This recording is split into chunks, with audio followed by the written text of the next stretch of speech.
Yo, what's going on, ladies and gentlemen, boys and girls? Welcome in to our second episode of the podcast, everybody. I have my live stream up right here, so if something goes wrong, you guys can let me know. This is our first time being live and doing the podcast, so if something happens, try to get my attention on the freaking chat. It's the Unk. But this is the second episode. We have Nathan Molinaro right here next to us. He's Me too. He's going to be our second guest on today's podcast, y'all. We're going to just be talking, having a good time, and hopefully, diving into some spicy stuff. But I'll let you introduce yourself. I already introduced your name, obviously, but you can let them know what's going on and everything. Before we do that, chat, let me know how we sound, y'all. Hopefully we sound good. Give me a freaking mic update, sound check real quick. Like I said, I got the stream right here, so give me something. Someone give me a What up, Chris? No name, General TR. What's going on, guys? Get him in there. Give me a... Sounds good. Does Nate sound good, too? That's right. We got to figure out that volume. Make sure that volume's right. We're doing some tests earlier to try to freaking get this stuff set up, get the camera set up, everything like that set up for you guys. So hopefully it looks good. Hopefully the lighting and everything looks good as well. But go ahead, you can start us off on who you are, where you came from, your daddy's ball sack, where you grew up, things like that. What you do now. Well, I'm Uncle Nate. Everyone knows me as Unk. I am the Batman today, as you can see from my medium-sized fucking shirt. I'm gonna be taking this shit off later. I grew up in Northeast Philly with the Batman, and I don't fucking know. We're here, baby.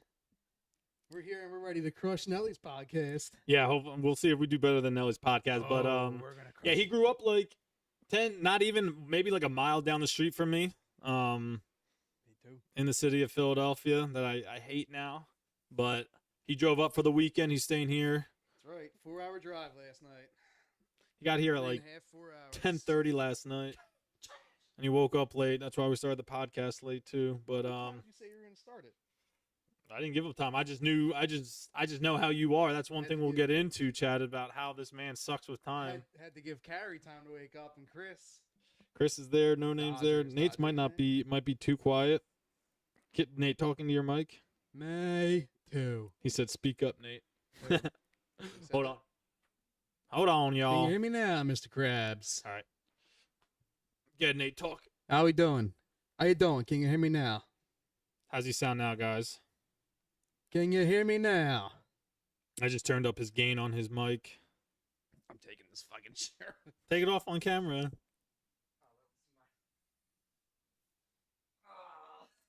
So he won a medium shirt from me.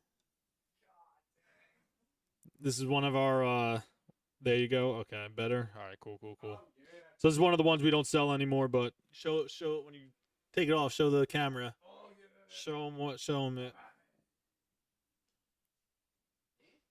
That's one of the ones we don't sell anymore. But, yeah, for the ones who have not seen the first podcast, I had my good friend Nelly on here. We were in the Marine Corps together. So hopefully, like, once a month, we try to do a podcast. We get someone on here as a guest, and we host them. We talk about some crazy stuff, whether we grew up together or not. You know what I mean? Because like, I'll probably bring some people on here that I met maybe like 2 years ago. You know what I'm saying? But yeah, and this is our first time live. First time we did it, we just recorded it, and then I posted it live on YouTube, or posted it to YouTube as a video. So we're going to be here for probably like an hour and a half, maybe 2 hours, depending how long we go and everything like that. I got plenty of questions written up for that, man. And what we talk about and everything like that. So, but that's all you got is just, you grew up in Northeast Philly, down a thing from me. Down a mile from the road from me. You got nothing else to tell him? If you guys don't know, he is Nate, Uncle Nate from Fortnite, this guy we play with. That's right. I mean, not all the time anymore. Fuck you. Nah. Because he barely gets on because his PC sucks. PC's taking a poopy. His PC keeps crashing. I don't know. What do you want me to tell? I'm a mechanic. I Tell them who you I'm a are. hunter. I'm a fisher. Give me I'm five. a big outdoorsman. Give me like 5 to 10 things about yourself. All right. I play guitar. I am a hunter. I'm a fisher, which I just said. What do you hunt? You know what I hunt. Do you hunt beaver? I got a great story for y'all. What he killed before that he was not. He should be in jail right now. We ain't gonna talk about that. No, we're talking about No. it. Well, good. Do you like to fish? What else? I don't know. I like to play Fortnite. I like to have family time.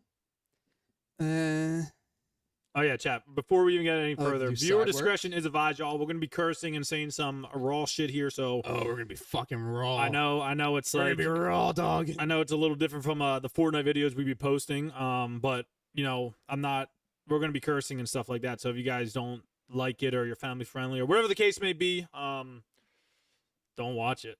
Watch the clean version. I'll edit this video later and post it probably like Wednesday with the clean version.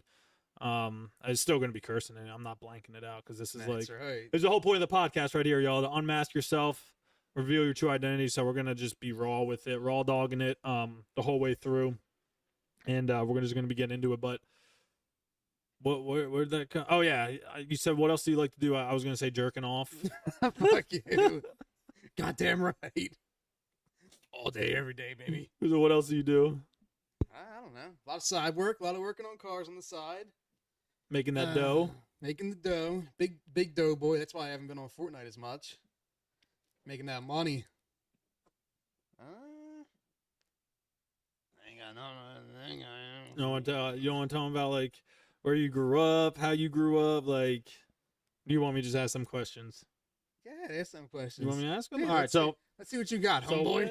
It's actually just his birthday, also. Happy belated birthday. Hey man, I mean, I said happy birthday to you already, happy birthday. It was like 2 days ago or whatever. But so you grew up, you were born you were definitely a Valentine's baby, right? Oh yeah, Your November 14th. That's exactly 9 months, brother.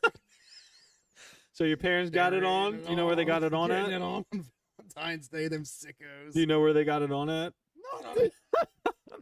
You sick fuck. Hey, some people can like talk about that stuff to their parents, so you don't know where they got it on at. I don't know. You just know you came out of your daddy's ball sack. Yeah, I came out of daddy's ball on. sack. He's mommy didn't swallow. You're a Valentine's baby. That's what we're talking about. 9 months. Right. His birthday's November 14th, and Valentine's is February 14th. I think so. Does the date ever change or no? Nah, I don't think so. I don't know. Happy B-Day. They're saying Happy B-Day, but yeah, I don't know. I grew up in the Northeast. I had a friend, Joe. We met in Boy Scouts in like first grade, and I actually met it was Cub Scouts. Batman. Those Cub Scouts. I met Batman Get it through right. Joe. Fuck you. Get it right. Met Batman through Joe. He actually lived right out back of him. So I met him and his brother through Joe and our other friend, Steve. And we fucking hit it off, and now we're the best of friends. That was our childhood group. It was me, my brother Nate, Joe, and Steve. So Joe and Steve, they lived directly behind us, like my brother and I. We were house here, and my house was here, our house. So we were like literally right behind each other, in front of each other, however you want to, I guess behind each other, because both of our back doors looked at each other. But and then he grew up a mile down the road. That's right. And we have the mutual friends of Joe and Steve. Take our walks down in the creek, falling in the ice. And now, falling through the ice. Now Rick's part of our group too, but so we have like a small group. We don't really. Yeah, Rick is Pandies. We also met Rick through Joe. We met everyone through Joe. That's right. But yeah, so you were in the Cub Scouts. Yeah. What year did you join the Cub Scouts? I don't fucking know. How old were you? Like how old? We don't need a date. We don't need a year. Just how old were you? I was probably like 7, 8. You were 7 or 8 years old in the Cub Scouts. And when do you go into the Boy Scouts? Like when do you cross over? What age? I think when we were like 12 or 13. And then the Batman joined. So you were in the Cub Scouts for 7 years, and then you went to the Boy Scouts. That's right. In the Cub Scouts, what do you do? A lot of. Do you remember? Do you remember? You don't. Why don't you remember? I don't remember a goddamn thing from my childhood. What? Come on, Nate. You gotta remember something. So you 7 years of what? Camping, hiking. Oh yeah. Other than that, I mean. What else did you do? Everyone did here knows that. Some people touched don't know by what the Boy leaders, Scout, Cub Scouts is. Get touched by the leaders. Man got touched when he was a kid. Oh yeah. So the Cub Scouts, give me a background on that. Like, how was it? You like it? It was good. Did your parents make you do it, or did you want to do it? I don't fuck it. I think my dad made me do it. Yeah, it's a good program. Besides getting touched. No, well, hey, some people might be into that. Definitely got in on that.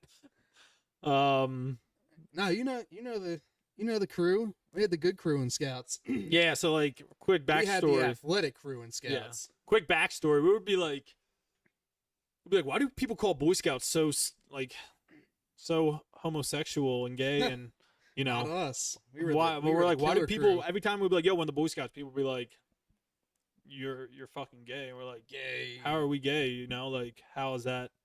But because again, like our troop, like our group, I joined the Boy Scouts when I was like 15, so I joined very fucking late. But yeah, he joined the same troop as me and Joe and all of us. But we would be like, we would play football, like kill the man with the football. We played all the crazy Frisbee, stuff. We would kill each other, fight. We would ground fight all the time.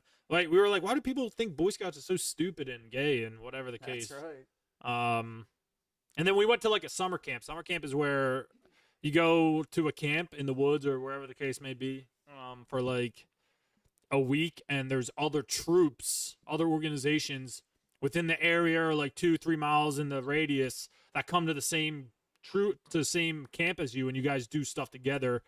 And we got there and we're like, touch each other. Oh, we're like, this is why people think Boy Scouts is stupid and gay, because nowadays it's fine. Like, but back then, it's 2024, playing Yu-Gi-Oh and Pokemon, like, they used to be. Everyone used to be gay for doing. Yeah, it wasn't like it got so so shadowed and frowned upon. If you did Yu-Gi-Oh or trade cards or Magic cards, you were like fucking. I didn't even do that. You were a fucking loser. No, I have Yu-Gi-Oh cards, but I never did them. But now it's like people love it, and it's cool, for 100%. But that's right. People playing like Magic cards and they were just like being weirdos, Paul brothers are selling cards for millions of dollars now.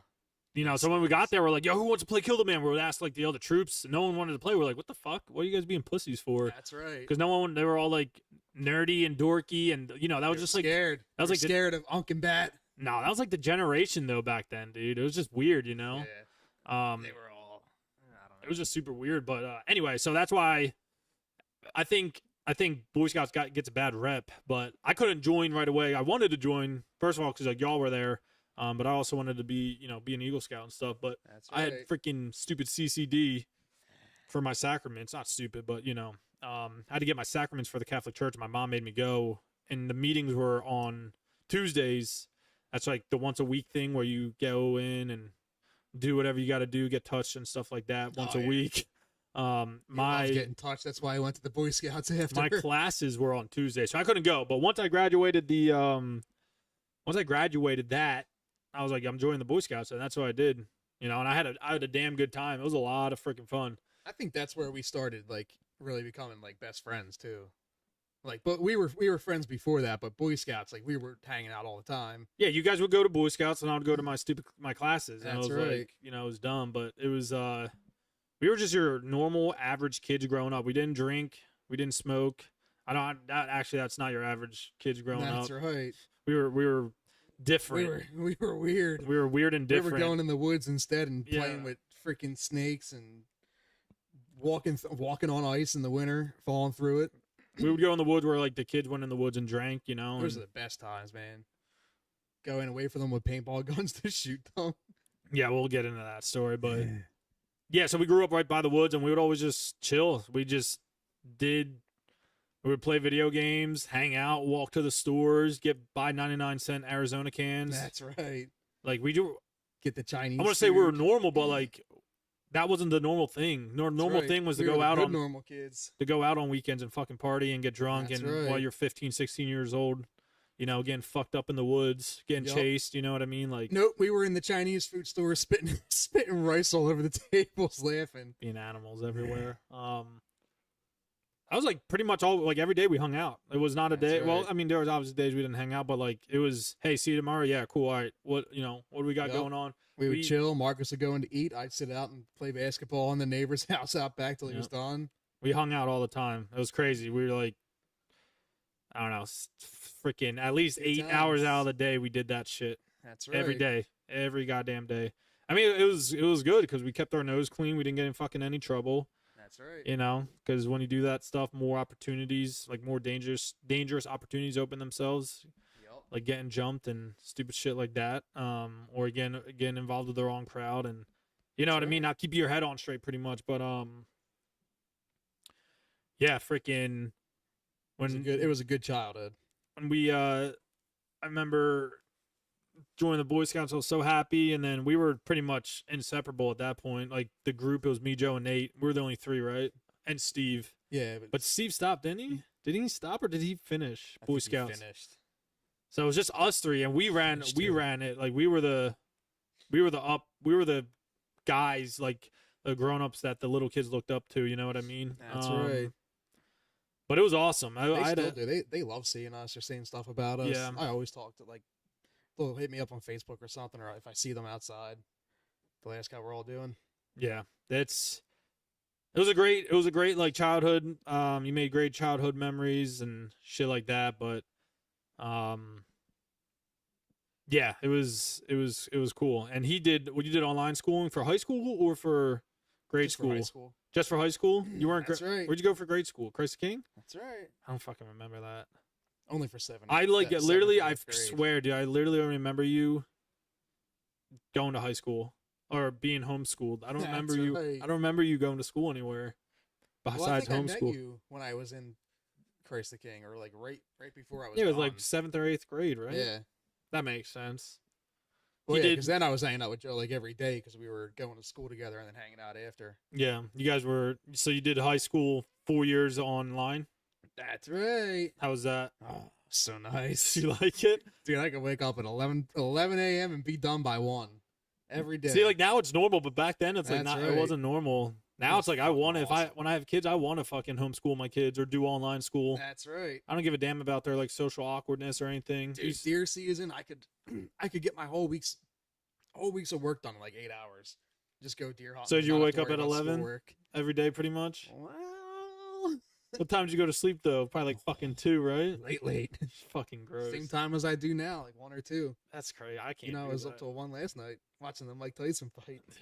It's fucking stupid. That stupid Mike Tyson fight. That was garbage. I knew it was gonna be garbage, dude. Like, dude's Hot fucking 55 garbage. years. How old is he? 58. He's Fucking an old fucking man. 58 years old, hobbling around the ring, dude. I'm not That's watching it. It's right. cool to see Mike Tyson, but it wasn't in his prime. You know what I mean? No, and he was injured. He was having a problem with his knee. Mm-hmm. I saw the brace on his knee, but yeah. So we have a lot of memories, a lot of stories we could definitely go through as childhood. I remember I wasn't there. Were you there when y'all got jumped? Were you there? Or no. I had just left. Damn. So you and me both weren't there. I just left on my bike like 10 minutes before. All right. So like, long story short, we had like this rival group of kids we fucking didn't like. They bullied Joe, right? Me too. They bullied Nate. I didn't know the guys because I went to a completely different school and everything like that. But they came out of the woods. There was like probably what, fucking 20 or 30 of them. Something like that, and they were all drunk. They were all drunk, of course. They're like, I'm telling you, we're like fucking 15, 16 years old. And Joe's house, the woods we went into all the time, Joe's house was literally across the street.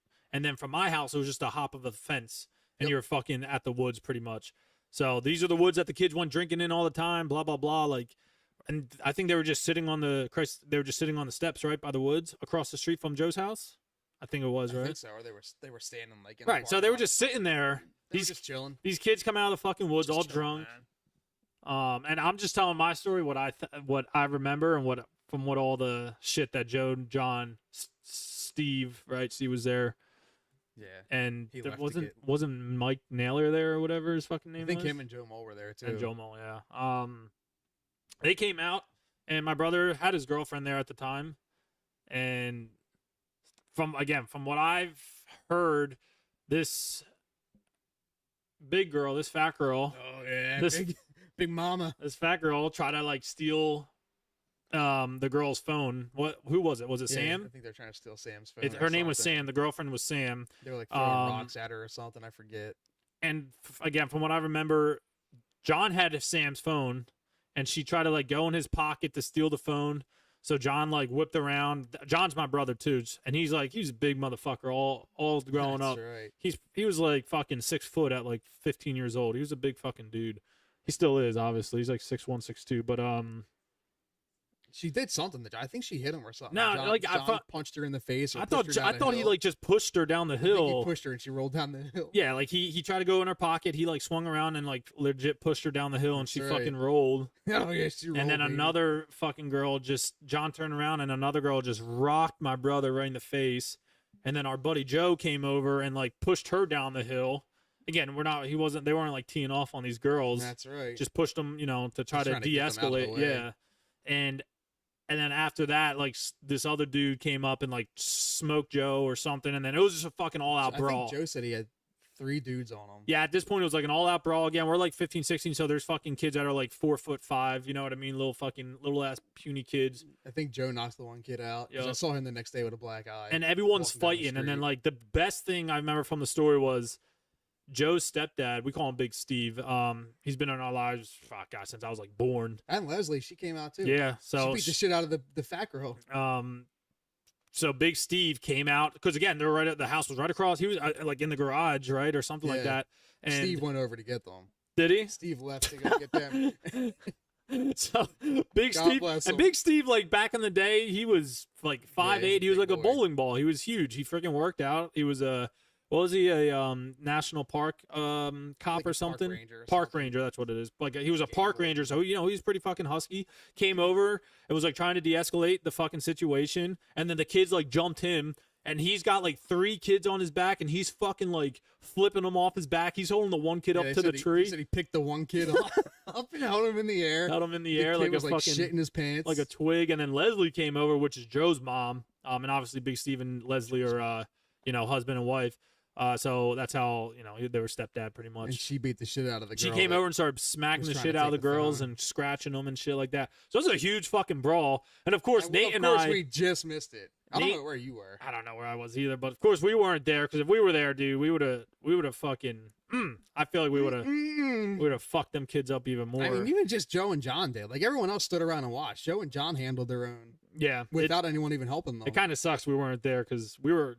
That's the shit why we needed to be together. That's You know what I right. mean? And then, yeah, it was fucking crazy. There's another story where we were walking. It was like 5:30, broad daylight walking when we got crazy. fucking held up with knives. That's right. We're fucking walking down the sidewalk, and again, it's like 5:30 in the afternoon, broad daylight, and it's me, Nate, Joe, John, and his girlfriend Sam, and we're just walking, and then we see a group of dudes coming at us. There was like 6 of them. And when I was younger, I always carried a knife on me because you never knew. Like I Me too. I had like a Bear Grylls knife on me. I remember those dudes. We loved those. I had a Bear Grylls knife on me all the time, and because obviously you weren't able to carry a weapon at the point, we were too fucking young. But I remember we saw them. We're like, all right, they look a little sussy. We walked by them, and right as we walked by them, they were the leader. Again, we're like 16. This dude's fucking 24 years old, That's but he's like right. 5'2". I will never forget what he looked like. And Quincy Williams. That's right. Not the football player. Not the different. He lived in the Bahamas. Yeah, He so got he shipped was- back. He was fucking over here on a passport. But anyway, we'll get to that point. He screamed, "Where's the green fellas?" Like they were fucking gonna rob us. That's right. And as we walked by, they all flicked open like fucking machetes. like they fucking flipped their knives open, and we heard the clicks of like the knives opening. That's right. And we're like, oh, fuck, dude. Like, what do? We look behind us, and they're coming right at us. And we're like 10, 15 feet away from each other. And we start fucking running. And I'm like, yo, I got my knife. Like, we're about to fucking have a sword fight. It was a sword fight. And, like, while all this is happening, by the God's grace of Joe's mom was driving That's by, right. she saw us. Because, again, this is, like, right where we fucking lived. Like, we were down the road, not even a half mile down the Yeah, I road. think Joe called her, and she was like right in front of us. when No, he she didn't called call her. She was coming. She was just so Oh. happens to be coming back to the house. Yeah. She saw us. She fucking did a 180. Are you skirt? Fucking tires are skirting. And we're like, Suzuki. what do we do? Because we're gonna go to Steve's house. Remember? Because Yep. Steve's house was right there. And his mom's like, get in. We fucking jumped in the car so fast, and they're still chasing us. And we obviously didn't go back to the house because we didn't want their parents to see us. Philly, yep. But yeah, they didn't want us to see us. Go to the house and know where we lived. But what's it called? We called the cops. And then Big Head found Quincy. Yeah, well, him and Quincy, or Big Head and fucking the cops found him. He was like helping Murphy. him. Was it? I had no idea. Well, I think Big Head tackled him or something. I don't know. And Officer Murphy came over or something like that. But dude had a knife like that big in his fucking pocket. That's right. Big old red knife. I'll never forget that. And they when we called the cops, it was like 20 minutes after the fact that it happened. Yup. And brother's still fucking there. That's Brother right. was still just hanging around. He didn't have his posse Quincy. he didn't have his fucking posse with him, but I don't know what he was doing. bro was still just sitting there, like waiting for the cops to come fucking get him. And they arrested him. They fucking found the knife. We're like, yep, that's right. him. And then we went to fucking court. Like, it was a whole ordeal. You had to testify against him. Yeah, I testified against the motherfucker. Like, he was in a full-on jumpsuit, fucking cuffs. That's right. Fucking walking in like this. I remember I walked into the courtroom, and this man's sitting there cuffed up, and I look in, and I don't know why, but I instantly looked left, and there that motherfucker was, just in the chair, death staring at me like he wanted to rip my fucking guts out. That's right. And I was like, again, 15. And all of us were there. We're all at the courthouse, and they're like, one person can testify. And we all looked around, and I was like, fuck, I guess I will. Wait, because you're the only one that saw the knife, I think. I don't know. But I went in, and yeah, we talked to the judge, and there was the fucking typewriter person typing everything. The judge listening to me. He had a lawyer. The lawyer's trying to fuck up my story. What's it called when you interrupt someone in court? Not testify. What is it called? Objective, right? Oh, objective. Is it objection? Objection. Objective. I don't know. Now you're fucking me up. One of the two. Objection. Like every time I was talking, the fucking lawyer was like, objection. That's and right. I was like, motherfucker. I was like, all right, keep going, because he was trying to get my story fucked up. Because I was a young kid, obviously. He was 24 years old on the in the United States, right. from the Bahamas on a passport, on a visa. And he he lived down the fucking street from us too. Yep. Like he was in like a fucking trap house. Yeah, like in a sent him fucking back, I think, too. he was in a drug house, and like, yeah, they shipped his ass back. They fucking deported him, or I don't know, they just sent him back. But yeah, he was like in a fucking drug house. So I guess they got more evidence to be able to, ship him back. But that's right. Man, this motherfucker, dude. And their family was there. Remember, their family was his family was there. His family was there. I forgot about that. His family was there, and they started following us after we got out of the courthouse. They started fucking following us. We were being two dudes. Two dudes started following us. I remember two big motherfuckers started following us. I'm like, let's get to the car right now and get out of here. So we did. Yeah, I forgot nothing about else that. happened after that. Like nothing came to, but I was shitting my pants. I'm not gonna lie. I was fucking 15, testifying in front of a judge downtown in Philly. The judge kept trying to his lawyer kept trying to fuck me up, saying objective, and trying to mix my words up. But I was good. The guy who was my lawyer, I guess, I don't know, whoever was in charge of me, they're like, you did a good job, man. Like the public, yeah, public. He's lawyer. like, you didn't slip your words. You didn't fucking tie around your story, blah blah blah. And the dude Quincy didn't say a fucking word. That's right. Because he knew he was wrong. Yeah, that little pussy. And of course, I'm not even lying. The dude was 5'3". Dude was fucking small. Yeah, he was a little guy. He was 5'3". I think I was taller than him. He couldn't have been in the NFL if he tried. Yeah, he was small, but we got. It's funny every time I see that dude Quincy Williams. Who's he played for? Jets. The the Jets. Jets. Yeah, I think of him instantly. Yep, Quincy me too. Williams. Every time I see that name. Marvel, what's up? How you doing? Sorry. I got you. I got my iPad right here. So yeah, we have some crazy ass stories. We just had a damn good fucking time. Growing the fuck up. That's right. It was definitely not normal, but it was normal for us because again, we didn't do anything. But high school was cool.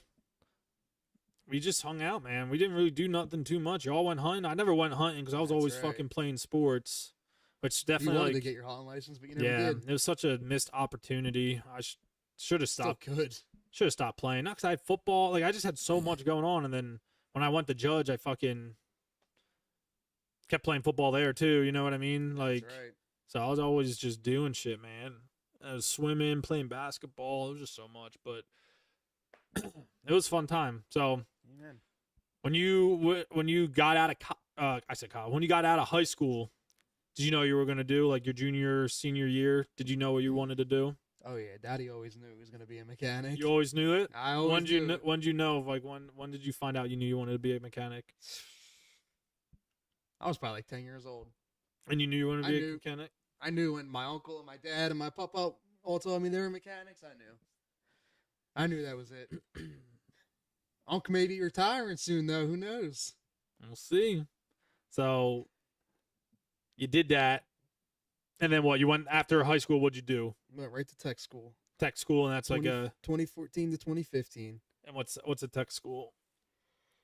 It's like they teach you everything about cars, or they have like HVAC, electrical, So it's like all a. that It's shit. like a fuck is it like called? trade school. Yeah, trade school. Thank Yeah. you. So it was like a trade school, but it was Yep. called tech school, and it was Enco Tech. it was it was online. Nah, it was in person. Was it? Yeah, I don't fucking remember. I used to. Was I in the Marines when you went? I don't think so. 2015 to 2016. When did you graduate high school? 2014. So you were in John's grade. You were a year in front of me and Joe. We graduated No, high I school. was in Joe's grade. He graduated 2015. Or 20. No, Yes.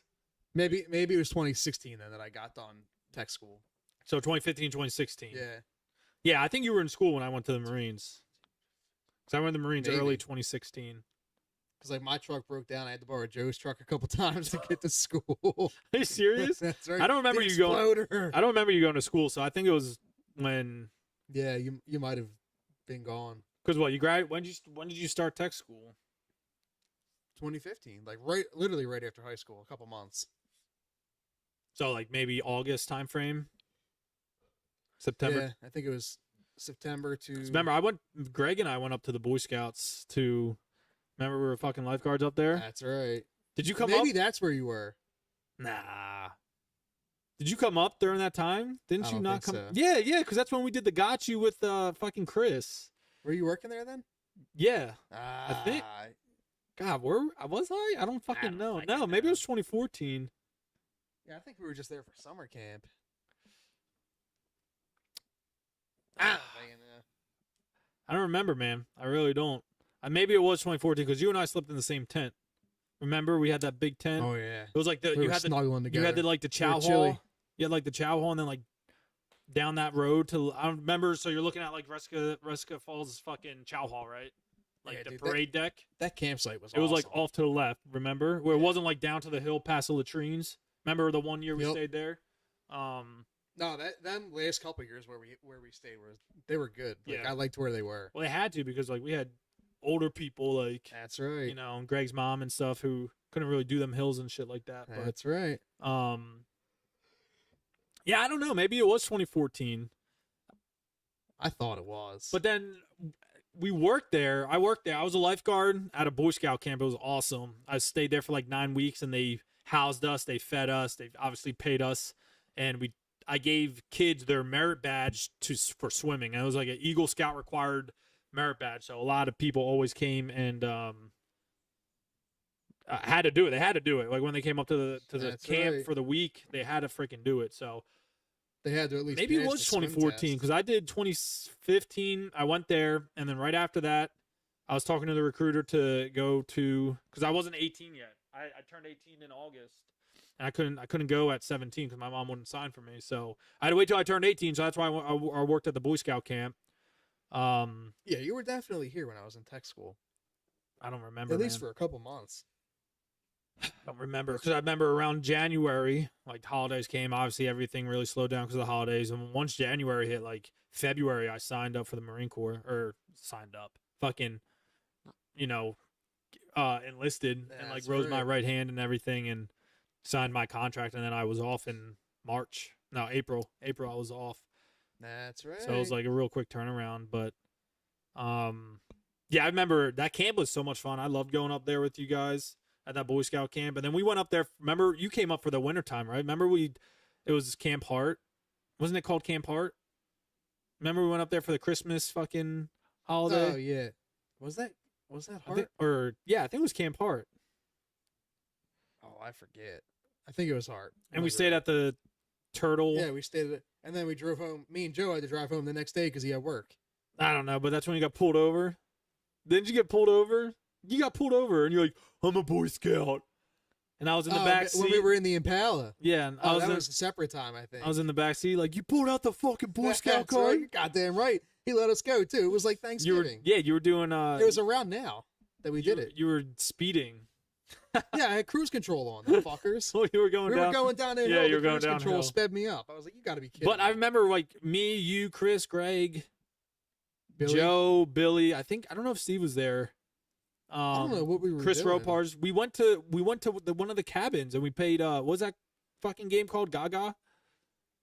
Remember The you? one with the ball. Where you Yeah, hit it? I think it was Gaga, right? Yeah, that was Gaga. Google. Yeah, we stayed there. Remember the fucking dude? This was after I worked there, so I think it was December. It was like that winter of 2015, because I knew the dude Chris, the fucking like landlord for the cat. He was the guy who stayed in that cabin. Remember, he had the German Shepherd.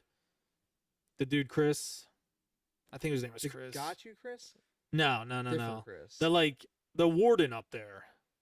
He stayed in the cabin. Remember, you fucking drove into Resco and you had the cabin to your left. Yeah. The warden that I like forget stayed his in name. there. Yeah, it was fucking. It was good times though. That's the shit I loved. I loved going to the mountain house, just hanging out, being That's cool, everything like that. So, yeah, it was awesome. But when we were growing up, like towards when we were like starting to get older, Joe definitely fell off. He fell off for like at least a year. Like he That's kind of right. broke up. He kind of broke up from the group, right? That's right. We We like- started hanging out with them scums. Yeah, he started hanging out with like some bad people and started doing some bad stuff That's right. and like fucking just He what fell off for a what while. did he smoke? Did he just do weed and Yeah, drugs? Smoked all the time. Just went down to the river, drank. I don't really know. Then he just flaked. did on he us a peer lot. pressure you into doing any of that stuff? Nah. Scab. Ain't no way I'm getting peer pressured. Scab. Scab. He peer pressured you. Nah. So you didn't smoke Nobody with him? Peer pressuring me. You didn't smoke with him? Not down there, no. But I'm not. I never Maybe said. a couple I times. never with, said like, down there. But Hoffy or did you something smoke like down? that. Did you smoke with him? A couple times with like Hoffy and all them and Rick. You and him never smoked by yourselves. Me and Joe. I don't think so. Scab. Just I remember me and him Joe? telling me the story where you guys were like hugging the pole. It was just you and him No, And we you're- were at Hoffman's. hugging a fucking wood pole in the woods or something. That was me. yeah. That was all me. We hotboxed Hoffman's.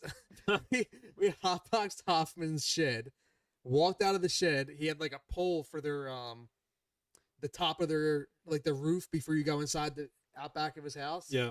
And it had like a bar stabilizing it. And I grabbed the bar and I held onto the bar for 30 minutes and I was locked the fuck in. Like everyone was calling my name. They couldn't get me to stop looking at it. I was just locked the fuck in on this pole like that. I feel like you got peer pressured in sometimes. Nah. Scab. Ain't nobody peer pressuring. Scab. You say that now, but back then I feel like you got peer pressured. No. Yeah. No. Yes, you did. You and Joe would start going to the fucking 8-ball club or wherever the fuck that was. Buscos. I don't know. Is that what it The was? spot. Yeah, I guess. I don't know. You guys would The fucking pool hall. the pool hall, Yeah, it was whatever. Busco's. Go there and start fucking drinking and playing fucking pool and shit, and it was like nasty inside. Yeah, you know what I'm talking It wasn't about. nasty in there. Yes, it was. Fuck you. I went there once. I was like, "This is fucking disgusting." It was fucking gross. Fuck you. You know it was gross I too. like that place. It was fucking nasty. you're Nate, you were fucking like nasty. 15 years old. Nah. You knew it was fucking. Now looking at it, it's fucking nasty. Nah. It wasn't nasty. I would go back there.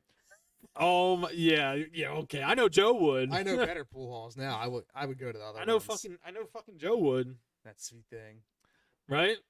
He probably would. That's sicko. You guys, I hated when y'all fucking drank. You, John, Joe, was so fucking stupid and annoying when y'all fucking drank. Well, I don't even know how old we were, but obviously it wasn't like when we were growing up. It was more towards like 17, 18 years old. That's we were like right. fucking, we were like, you know what reminded me of? We were like, what's his name from Up? Fucking, not Kevin, not the bird. What's the fucking little kid from the Boy Scouts? What's his name from Up? The movie Up. Oh my god, I don't know. Come on, Dude, I have no idea. I haven't watched that movie enough to know. Chad. That kid's name. What's the dude's name from Up? The little boy who was in the Boy Scouts. He's like, "Hello, my name is Russell." I think it's Russell. Is it Russell? He's like, "I am a wilderness explorer." He's like, "Can I help you across your report today, sir?" He's like, "No." I haven't seen that movie in years. You're so, dude. It's probably been you're 10 so years since I've seen that uncultured. movie. It's a great movie. I think it's Russell. It might I'm trying to see if someone tells me. Dana, what's up? I think it's Russell. Country girl, how you doing? I think it's Russell. I don't know, but that's how we were. We were fucking like Russell. And then when you guys started fucking drinking and doing all this crazy shit, like Joe just fell in a black hole. I remember we didn't even talk to him for like. Yeah, I cut him off for a while. I felt it was like I was there if he needed me, but I wasn't like asking to hang out. And I remember Leslie, his mom, was like, "Why don't you?" She knew, but I guess she wanted to hear why John and I stopped talking to him, like, cause That's right. he like fell off. He like wasn't him anymore. He wasn't like the dude we grew up with, and it was like a shame. And then he got back on track. He did. Well, that was after what we were talking about earlier. After she broke up with him. Who? And he went down the hole. Allie. Nah, it was even before that, wasn't it? I think it was before. It was that. right after. It was right after because he was hanging out with them, but not with that whole crew. It is Russell. Fuck you. I knew it. No. Yeah. So, and I felt like you kind of fell in that hole a little bit too. You weren't as bad. Yeah. Ask John. Ask John. Nah. Yes. Ask John. Nah. Ask John. Nah. Yeah. Oh, I'll ask him. He knows. Because him and I would be like, what the fuck do we do? Because Steve was out of the picture. That's right. Because he was living, I think he was living with his mom by that point because she moved. Playing video games all day. Hey, you fucking watch it. You fucking watch your goddamn mouth. Playing WoW all day. Yeah. But, our buddy Steve, the one who lived out back from us with Joe, his mom and dad were divorced. Big Steve's ex-wife. They only had one kid. It was Steve, Stavy. Yeah, Stavy. And he had a split time with his parents, obviously. So like Monday, Tuesday was with us, like, Big Steve, and then Wednesday, Thursday was with his mom, and then they alternated weekends every other week. So it was like, if he was with us Friday, Saturday, Sunday, he would stay there Friday, Saturday, Sunday, Monday, Tuesday, Wednesday, go to his mom's. And then vice versa. It would be Wednesday, Thursday, Friday, Saturday, Sunday, Monday, come to us. So he moved. His mom moved. And again, she lived like down the street from us. We were all like within the same fucking radius of each other. And then she moved out like in the suburbs somewhere. And he moved with her. And I remember Big C was so upset. That's right. He was so fucking upset. Now he's back living right around the corner from where she lives. Yep. He's like right down the. He's like right next door. I never been to the house. Yeah, he's right down the street. So he fell off, and then, well, he didn't fall off, but he just life got in the way. Yeah, he just separated from us, which is fine. And then Joe fell off. Joe, like, he didn't separate. He fucking just fell off. Yeah, he jumped off. We cut him off. That's right. We cut him off because he was like, I don't want to say he was being a scumbag. He just needed to learn. He just wasn't him. Yep. He just wasn't fucking him. He completely changed. And we told him multiple times why. And then there was times where he kind of like showed a little light to come back to what he was. And then it was like a full year, man. It was a shame. That's right. It was a fucking shame. And then you kind of fell down that road. Yes, you did. A little bit. You fell down the road a little bit, Nate. I might have went on a little fork and then came back. I'm not I don't even know what you're talking about. I'm not saying you like went. You were just with Joe the whole time, but you fell off a little bit, just a wee bit. Just a wee bit. A wee. And of course, we can't remember what happened when you were freaking got drunk. Nah, we're not talking about that. Come on, talk about it. That's what this whole podcast is about. Nah. Telling your dark secrets. Nah. Why? What's wrong? Did you kill someone? No. So then No. what's wrong with talking about it? It's a life lesson learned, is it not? It's not like you fucking murder somebody and then you fucking happen. Daddy drove when he was 18 and got in trouble. Tell him what happened. So I feel like you were driving home drunk from the fucking pool hall with Joe. No, yes or no? We were at a college party. Okay, you were at a fucking college party when you were what? They thought we were cops and they were trying to fight us. Who, the So kids? I The had to college scoot kids? out. Yeah, dude. They thought you were They cops. thought me and Joe were like adult cops. What the fuck? Yep. I remember. Oh, that's right. It was the college. I remember. I thought it was a Yeah. pool hall, but like that's when you started falling off. That's what I'm telling you. That's when you were like kind of veered off, but you came back. Well, yeah, right after that. That's like And then you learn your lesson from that shit. Well, some people do. So you I learned fucking my lesson. well, you were fucking coming home. Where you were? How drunk were you? Were you that drunk? You were that drunk. And then what? What I don't do you even remember the night? Nah. I just remember. I don't know who told me, but you like veered off and you hit a curb. I hit a curb. They heard You my blew both tires They blow, heard my right? tires fucking flopping, pulled me over. Flapping, flopping. They And but the funny thing was, Joe was with you in yeah, he was another right in front of car. me. In another He car. was right in front of me and he drove away when I got pulled over. Like I don't blame him, but like fuck, Yep. you know. So you got what? What'd you blow?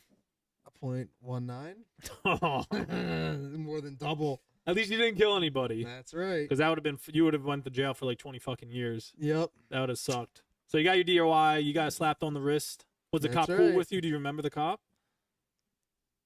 Yeah, kinda. Kinda. I remember telling him I had to pee when I was in the back of his So, car like, when over you- and over again. So He's when like, you "I got, gotta pee, sir." so you know how like people say when you're drunk and like something traumatic happens, you like snap out of being drunk?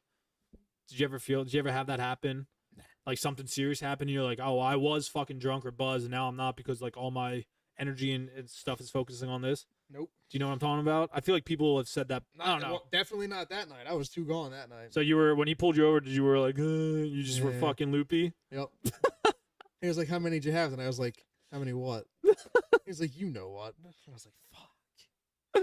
He could probably smell it on you, right? Oh yeah, he was on the passenger side and smelled it. It was that was so how long That were you was at the 10 party years ago- for? 10 years ago, bro. 10 years and 10 years, 1 month and 4 days ago. So you that were- happened. So you just turned 18? Yeah. No. Yeah. I was 17, about to turn 18. Oh my god. That's right.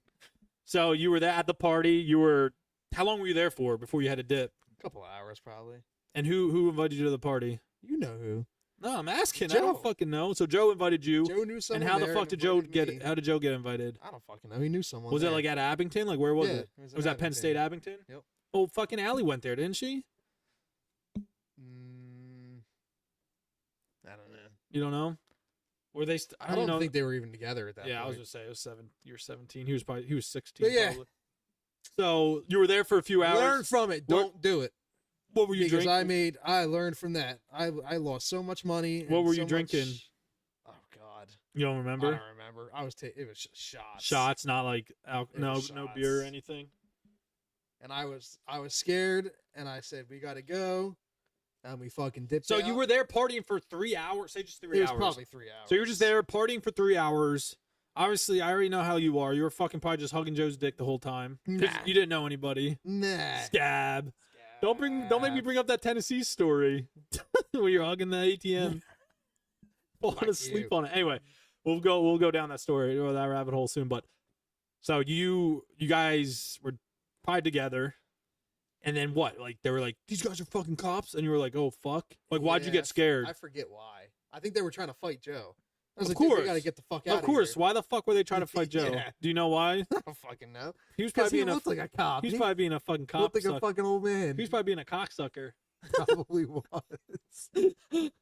Yeah, he probably. You're right. He probably looked like a cop because he always wore his fucking aviators, and he was in the That's police right. academy. Yeah. Yeah. He was fucking screaming cop to these people. And he was probably Yeah, then I went he was to- probably 16, right? Because Joe's what? Joe's Yeah. 27 now. I think Oh no, he he'll be was- 28. I in think he was January. 17, about to turn 18 that January. Right, because it's you then him. Yep. All right, so But yeah, you got he- scared. You're like, yo, we need a fucking dip. And he drove his Taurus, and you Yep. drove your what Exploder, That's right. and you guys were like, was Oh, it like, beauty. were you guys like starting to shove each other, or like you were just like, we I need to get forget. out before it escalates even more? I forget. I think we were starting to get like hazy, and I was like, we I gotta want to go. know, like, I can't would do love to this. know why the fuck that arose. Like, I don't know. The one dude was weird as shit. The one dude who was trying to fight him was like really fucked up, drunk, and no one tried just to like, trying to start no one tried to trouble. like separate y'all. Like, you They don't- were, but he kept coming back. You guys are And just trying to. You that's guys are when I trying think- to. You guys were probably just getting. You're trying to get your willy wet, weren't you guys? Nah. Trying to just try to get your dick Joe sucked. definitely was. He was trying to get his dick sucked. Oh yeah, 100%. And what were you? There was a girl who invited him. Oh, and what were you going to hold his balls? Yeah. I was gonna put my finger up his butt. Oh, I know you like that. Yeah, buddy. All right. Yeah, I learned from that. So and you guys dipped. You fucking boot scoot boogied right out of there. took my ride in the cop car. How- went to how- the police station. How long were you driving before you crashed? Like 20 minutes. God damn. So you were almost Yeah. home. I was probably 15 minutes from home.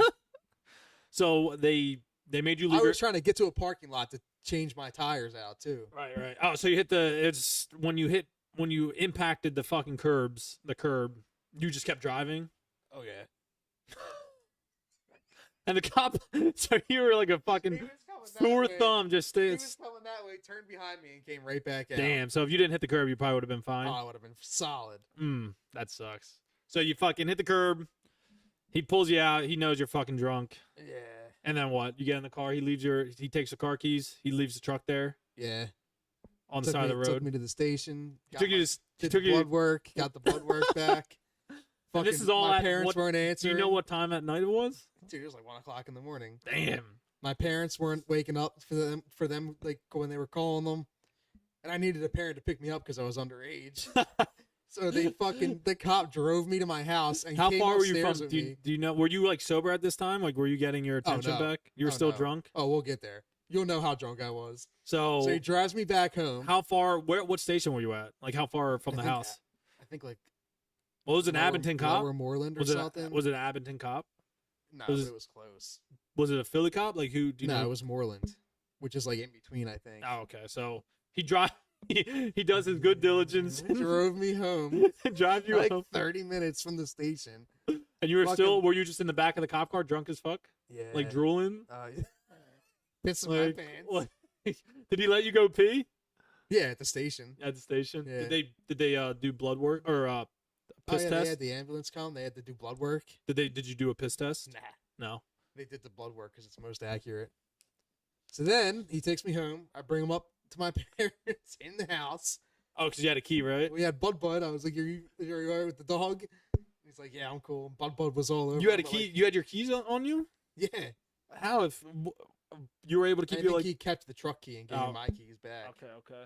So we- you got home. You went we go up. upstairs. My parents are in bed. Brandon was still like 3 or 4 years old, so my mom was sleeping in the bed with him in my room. We had bunk beds, so I was at the top, he was on the bottom, Right. and they were sleeping on the bottom bunk. I went in, had to wake them up. I was like, "Mom, there's a cop in the living room." She's like, "Oh no!" And what was So- Bud doing? He was just sniffing the cop, playing with the cop. And the cop just stayed in your like living room. Yeah, and then my mom came out and talked to him. She said by the time she got done talking to him, I was in I was in the bottom bunk sleeping with Brandon because I couldn't make it to the top Oh bunk. my gosh. I was fucked up. And did your so So then did I your slept dad get awakened that night? What did he get No. woken up, or was it in the morning? He found out the next morning because he asked me where the truck was. And then like when you woke up the next morning, were you like fuck? Yeah, Were you like fuck because I had me? Joe pick me up to go get the truck, and my dad got home before we could go get the truck, so I had to tell him. Damn. And did your mom beat you or anything? Nah, No, she didn't fucking whoop your ass. nah, Did your dad? nah. They just like, They were hey, just quiet. they like you fucking did this, you made it. That's you right. sleep You in made it. Your bed, you lie in it. That's a good lesson. That's right. Good, Learn good, from it. You good. know, No, like you know, good, I never good do it lesson that again. they didn't beat the shit out of you. They were Yep. like, all right, hey, you fucking got paid for everything. That's right. So you went to go get the truck. Did you change the tires? When you got We there? had to take him to a tire shop. Papa S had to pay. I had to put the spare on, and then he had to pay for a new tire for the other rim. You put the donut on, Yeah, and then you drove it back. Were you Yeah. Were you allowed to drive it back? I think my mom drove it back. And your mom wasn't licensed either. She didn't even have a fucking license. Fucking criminals. That's funny. I was like, how are you gonna let her drive back when she doesn't even have a license? That's funny. Well, I'd be like, fuck you. So the next day, right? You woke up, you got the car fixed with the truck, you brought it back to the house, it stayed there. Yeah, they took the keys from me for a while. Who? Your parents? Yeah, Well, how'd you get the key back from the cop?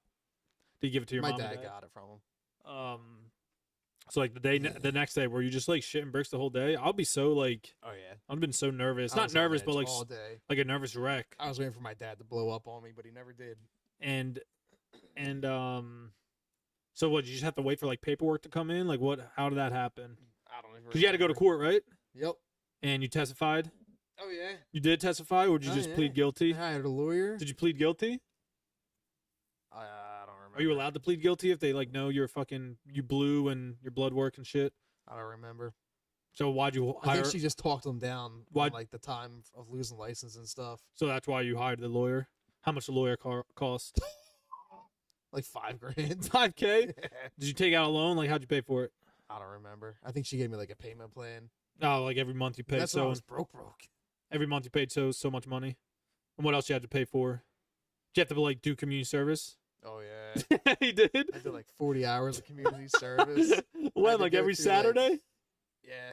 What'd you do? Did you go pick trash Cleaned up? up like baseball fields. And did you have like a supervisor? Oh yeah, they were fucking awesome. The It was supervisor. like I would was? go watch a baseball game, eat some hot dogs, and then clean the field after. That's what you did. Yeah. That's not bad. So Set what? up the field, clean up. And this was all. It was all local. Yep. Did they pick you up? The supervisors. No, I think I drove there.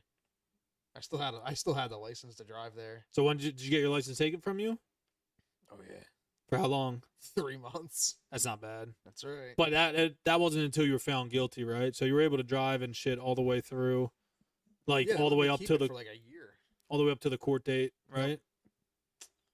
But Yep. if you got pulled over again, what would have happened? Would they have seen that you were like charged with a DUI or like a felon? Like were you a I felon? don't think so. I don't think it was on my record until after court. Oh, okay, that makes sense because you can't. Yeah. Because you Like, weren't they might found have been able to see that I was pulled right because you over, weren't found guilty yet or whatever That's the fucking right. case was. So you paid $5K for the lawyer. What else did you have to pay for? Anything else? but I Is don't that think pretty so, much but it? Back then, that was a lot for me. Oh yeah, 100. I mean, 5K now. is 17 fucking, years old. Goddamn right. That's Broke. crazy. How long did it take you to pay it off? I don't know. Was the lawyer there to like just for your money? Or did she actually care? Was it a girl? Oh, she didn't give a fuck. No, she was just there for her I would money. have been better off at a How'd you- fucking public. How'd you find her? Like how'd you get? Did they like give you Oh, dude. recommendations? Mail just comes in like fucking crazy. Dude, I was getting out. Even if I tried to hide it from my dad, I wouldn't have been able to. Because he would have seen all the shit coming in from lawyers. Like, you need help? Oh, yeah. Really? What's going on, Nate? Oh what my the fuck god, did you do? Yeah. that's fucking funny, man. Yeah, it's just fucked up. That's fucking funny. That's so funny. You got all that mail. Yep. God damn, that's fucking crazy. Did you get any shunt from anybody or anything? Like anyone fucking? Did you lose any relationships or anything? Nah. You're so young, Sure. you know. I wasn't allowed to hang out with Joe for a while. Really? Yeah. Did you like blame him for it? I don't think so. I think they did because he took me to the party and then knew that I was driving, but also drove. And he probably tried to hide the fact that he left you. Probably. Oh yeah, 100%. I mean, like at that point, If I he know was- that guy. Oh yeah. At that point, it's like I don't blame him from leaving, but it just sucks. 'Cause that's such a tough situation. It's like, do you leave your boy or do you just, hey man, I'll get the I'll get I'll get a DUI too. Tell the cop to fuck off. Try to. That's right. Hey, you drunk too? It's like, oh fuck. Oh, fuck. Put your hands behind your back. That's right. So it's like I can't blame him, but like at the same time, it's like, bro, it's a tough situation. I probably would have been. Yo. Did he even like? Did he like pull off to the side and like watch from a distance, or did he just go straight home? He pulled off until he saw the cop pulling me over, and then he left. Yeah, it's fucking. That's a tough situation, man. That sucks, but I mean, again, you learned your lesson. Do you still drink today? Damn right I do. I don't Some drive. people fucking. Drinking and when they- driving, isn't it? Some people That's what they get have like. Uber for. Yeah, some people when they get into like when they get into situations like that, it like changes them, and they're like, yeah, I'm not doing that ever again. That's right. Like Nelly was that way. Nelly doesn't drink anymore. He's like 2 years sober. That's crazy. And dude, when him and I were together in the barracks, he would drink like it was fucking water. I barely drink now though, Um, and if I do, I'm Ubering home. that's why I never did it, dude, growing up, because he did shit. I don't do it now.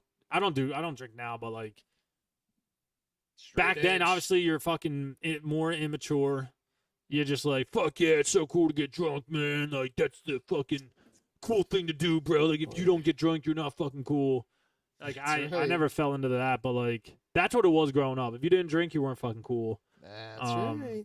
And like you just lose control of yourself. And I never, like how crazy I am, I would never want to lose control of myself. Because I don't know what the fuck I would do. Like You drunk would be a different I would animal. be, dude, I would be like on PCP, bro, trying to fucking. That's right. I don't know if I would want to fight people or like just be like run through fucking walls. Like, Oh, you would run through all the walls. and like if I can't make it through the wall, just keep like a fucking goat, you know, run That's right into right. it again. So I never trusted myself to drink and get drunk, dude. Like, no fucking way. And then I'd never. That's another thing too. I would never want to put that pressure or like responsibility on someone else to take care of me. That's right. Because like when people do that to me, it's like, dude, I don't know. Like back then it was a little different, but now it's like, bro, I'm 28. I'm taking care of a fucking grown ass man. Like Me too. in the Marine Corps, kids would get drunk all the time. I'd be like, dude, I'll try to take care of you, but if you weren't cooperating, hey, get the fucking duty over here. Maybe you would start fucking listening because like it's frustrating dealing with fucking drunk people. Like I just want to knock you the fuck out, but like I can't because I would get in trouble, you know. Well, But like I felt that way with Joe a couple times. yeah, it's hard. It's hard dealing with like drunk people. So if you're a cool drunk and everything, it's good on you and kudos to you. But there's obviously a lot of people out there that can't control their alcohol, get fucking angry. That's right, and a lot of dumb ones that would go and get a second DUI. Yep. They So don't learn. it's I rough. did, luckily, when I was young. That's why I never drank, man. Growing up, just first of all, it's a waste of money too. We talked about it on my That's first right. podcast about it, but I just never wanted to put that responsibility on someone to fucking take care of me and make a fool of myself because you never know. Like you could have done something really dumb, Oh yeah, like real fucking stupid, and it gets could have killed someone. nowadays. Like I don't know, just say something fucking racist or something on video, and it goes viral, and or you fucking sexual harass somebody or whatever the case may be, right? And then you're trying to go for like a fucking nice corporate job or whatever the case is, and they see that video, they're like, "You sir are not hired because you fucked up 8 years ago, saying this fucking whatever you did in this video." You know what I mean? Yep. So if you don't learn from it, you're a fucking idiot. that's why I just never did it, man. I was just like, I fuck bettered it. myself from that. And now I love that I don't drink, and I don't look down on people who do drink, but I just love it because I don't need to freaking drink just to drink. You know what I mean? I don't know. That's right. I'm just very fond upon it. I don't give a damn. Hey, if you drink, I don't give a damn. Like you guys drunk at the bachelor party, I don't fucking care. You know, like I was having a good time with y'all, and it wasn't like, oh, yeah, fucking, you know, we're just chilling. You know what I mean? So yeah, that was a huge lesson. Was that probably your biggest life lesson learned far since you've been alive? It sure was. Yeah. Sure was. And now you look There back, was it's like nothing 5K bigger. wasn't even that much. Obviously, it was when you were fucking 17, but like Yep. that's crazy. And only 3 months, like suspended for 3 months, and that was it, right? Community service and bada boom, bada bing. That's why it was only 3 months because I did all that shit. I did everything I could to make it be as low as it could. Right. That's fucking crazy, man. I mean, good on you. Yep. You know, shit happens for a fucking reason, but Look at me now. that's good. That was your biggest life lesson, and you actually learned from it. You know what I mean? Yep. I So know that's- people who just got their second DUI because they're fucking It's idiots. a shame, man. It really is. It's 100% your Now fault. you're gonna get jail time, lose your license for a year. So if you get another more than a one, you year. get jail time. I think so. At least a couple days or something, or like you lose your license for Yeah. a year. It's all self-inflicted. You know what I mean? For the most part. I mean, obviously there's cases, but for like I would say 95% of the time it's self-inflicted. Yep. That's why you never want to get peer pressure. Chat. Fucking hold true to your fucking values. Damn right. So that was the biggest life lesson. Anything else like along those lines that happened to you? Nope. Shooting the baby hawk. You sweet thing. I'm gonna tell that story. If you got a story about me, fucking tell it. What do you got on me? What's your dirt on me? You got any dirt on I me? don't know if I got dirt on you. It's hard because I was gone for fucking 6. I know you were gone in all the time that we could. 6.5 dirt years. on I you. feel like when I left for the Marine Corps, the group, like you, Jeff, Nate, or you, Jeff, John, Joe wasn't really in that group. I feel like you guys kind of stuck around for a little bit and then just like slowly just fucking separated. I'm not saying I like Yeah. held everybody together, but like I don't know glue. when I left, it was like you guys just like stopped. Mm-hmm. Do you think the same thing? Yeah, probably. I didn't get it. Like life happened. John went to the academy. Yeah, it was He everything. grew up. Life You happening know what I mean? all Life was together. happening, but yeah. When I obviously didn't hunt with them, but they were hunting. Him and Joe, it was you two, right? That's right. And they were hunting in the woods up here in PA. And what were you guys hunting for? Pheasant? Dove. Dove. They were dove hunting. You got a dove on your shirt. Is that dove? Oh, it's an eagle. Never mind. Birds. I just saw the wings. It looked like I got the dove right it there. looked like a dove. So this man is going for dove, and he sees something flying up in the distance. I'm gonna tell my side. I want you to tell yours from what other people told me. He just seen it fly, and you just fucking shot it, right? Goddamn right. And what'd you shoot? It was right above me. What'd you You shoot? know what I shot. That's dumb. I didn't know what I shot at the time. I was young. How old were you? Was this think when I I was was in the like Marine Corps? I think it was 16. 15 or 16. Were you guys allowed to hunt alone at that time? I think my uncle was with us. Oh, so you shot? What'd you But shoot? it was like that. I fucking looked up. Saw It was flying? dead in like 2 seconds. You shot with a 12 gauge. Yep. Well, what guy. is it? What'd you shoot? You know what it was. Tell them. I know, but they don't. Tell them. You know what it was. What was They it? know what it was. No, they don't. You know what it was. What'd you wind up shooting? A little baby hawk. My man shot a baby hawk. couldn't even see fucking a month of worth of life, and he shot it. How old It you? looked like a dove. So you just fucking blasted it. And what'd you do with it after you shot it? Where you looked at it, were you like, fuck, or like, I Did you didn't know it was a hawk when it hit the ground? Like when you went No. up to go look at it, like, oh, I got one. I had no idea. So you looked at it, you're like, oh, this is a dove. I knew it wasn't a dove. I didn't know what it was. I was so young. It was just some type of fucking bird. Yeah. How'd you know it was a baby hawk? My uncle knew. Oh, he found out. Yeah, he came over. He's like, that thing has yellow feet. That's not a dove. I was like, God damn it. So he knew it was and then you guys just found out it was a hawk. Yeah. Did you That's bury a it? big federal offense. What's so big about it? Was it like 10K? He's Like, endangered. I know, but like, what's the consequences? Oh, I don't know. Just a big federal offense for shooting a baby hawk. Yeah. I mean, it's not like you're out there hunting for a baby hawk. You fucking That's shot it on right. accident. You know, there's probably trees and shit in your way, branches. You Me fucking too. blasted it. Blasted a fucking baby hawk. And did you ever look it up? Let's look it up. I want to look it up. Well, All right, you look it up. I'm gonna look this up real quick, chat. Consequences for shooting a baby hawk in PA.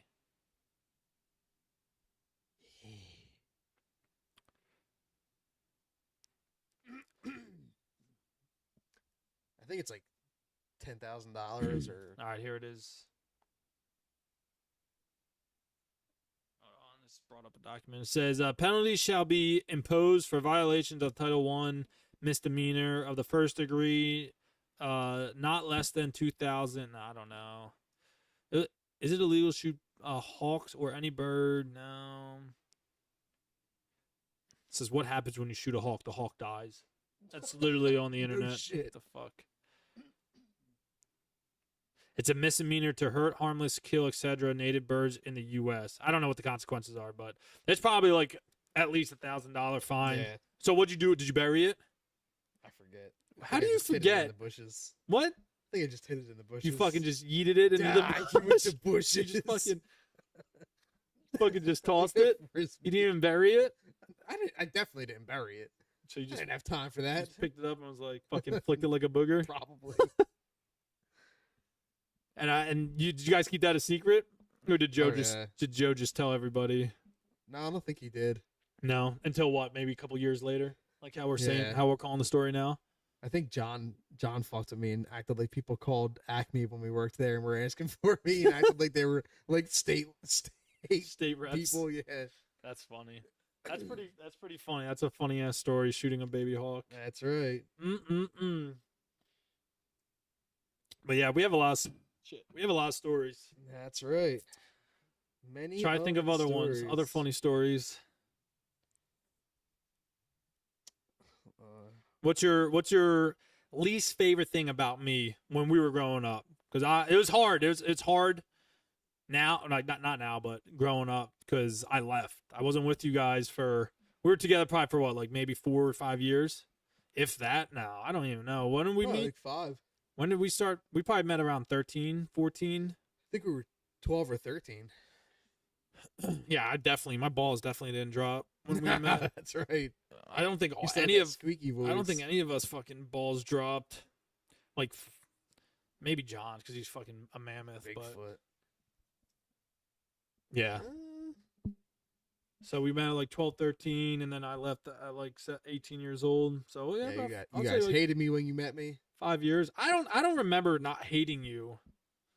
I just remember Joe being fucking weird. I remember you guys hated Joe because he used you for your computer all the time. I don't even know if hate's like the right word. When you're younger, it's like you don't really hate somebody. You're just like, Yeah. I guess geeked out by them. I don't know, but I don't even remember you coming in the picture. Like I don't remember. I don't remember a specific. It's day just where like we just like binded, and then it was like boop. Yeah. You know what I mean? So what'd you hate? What'd you hate about John growing up? About John? Yeah, we'll go around the circle. What'd you hate about John? I don't fucking know. Say something.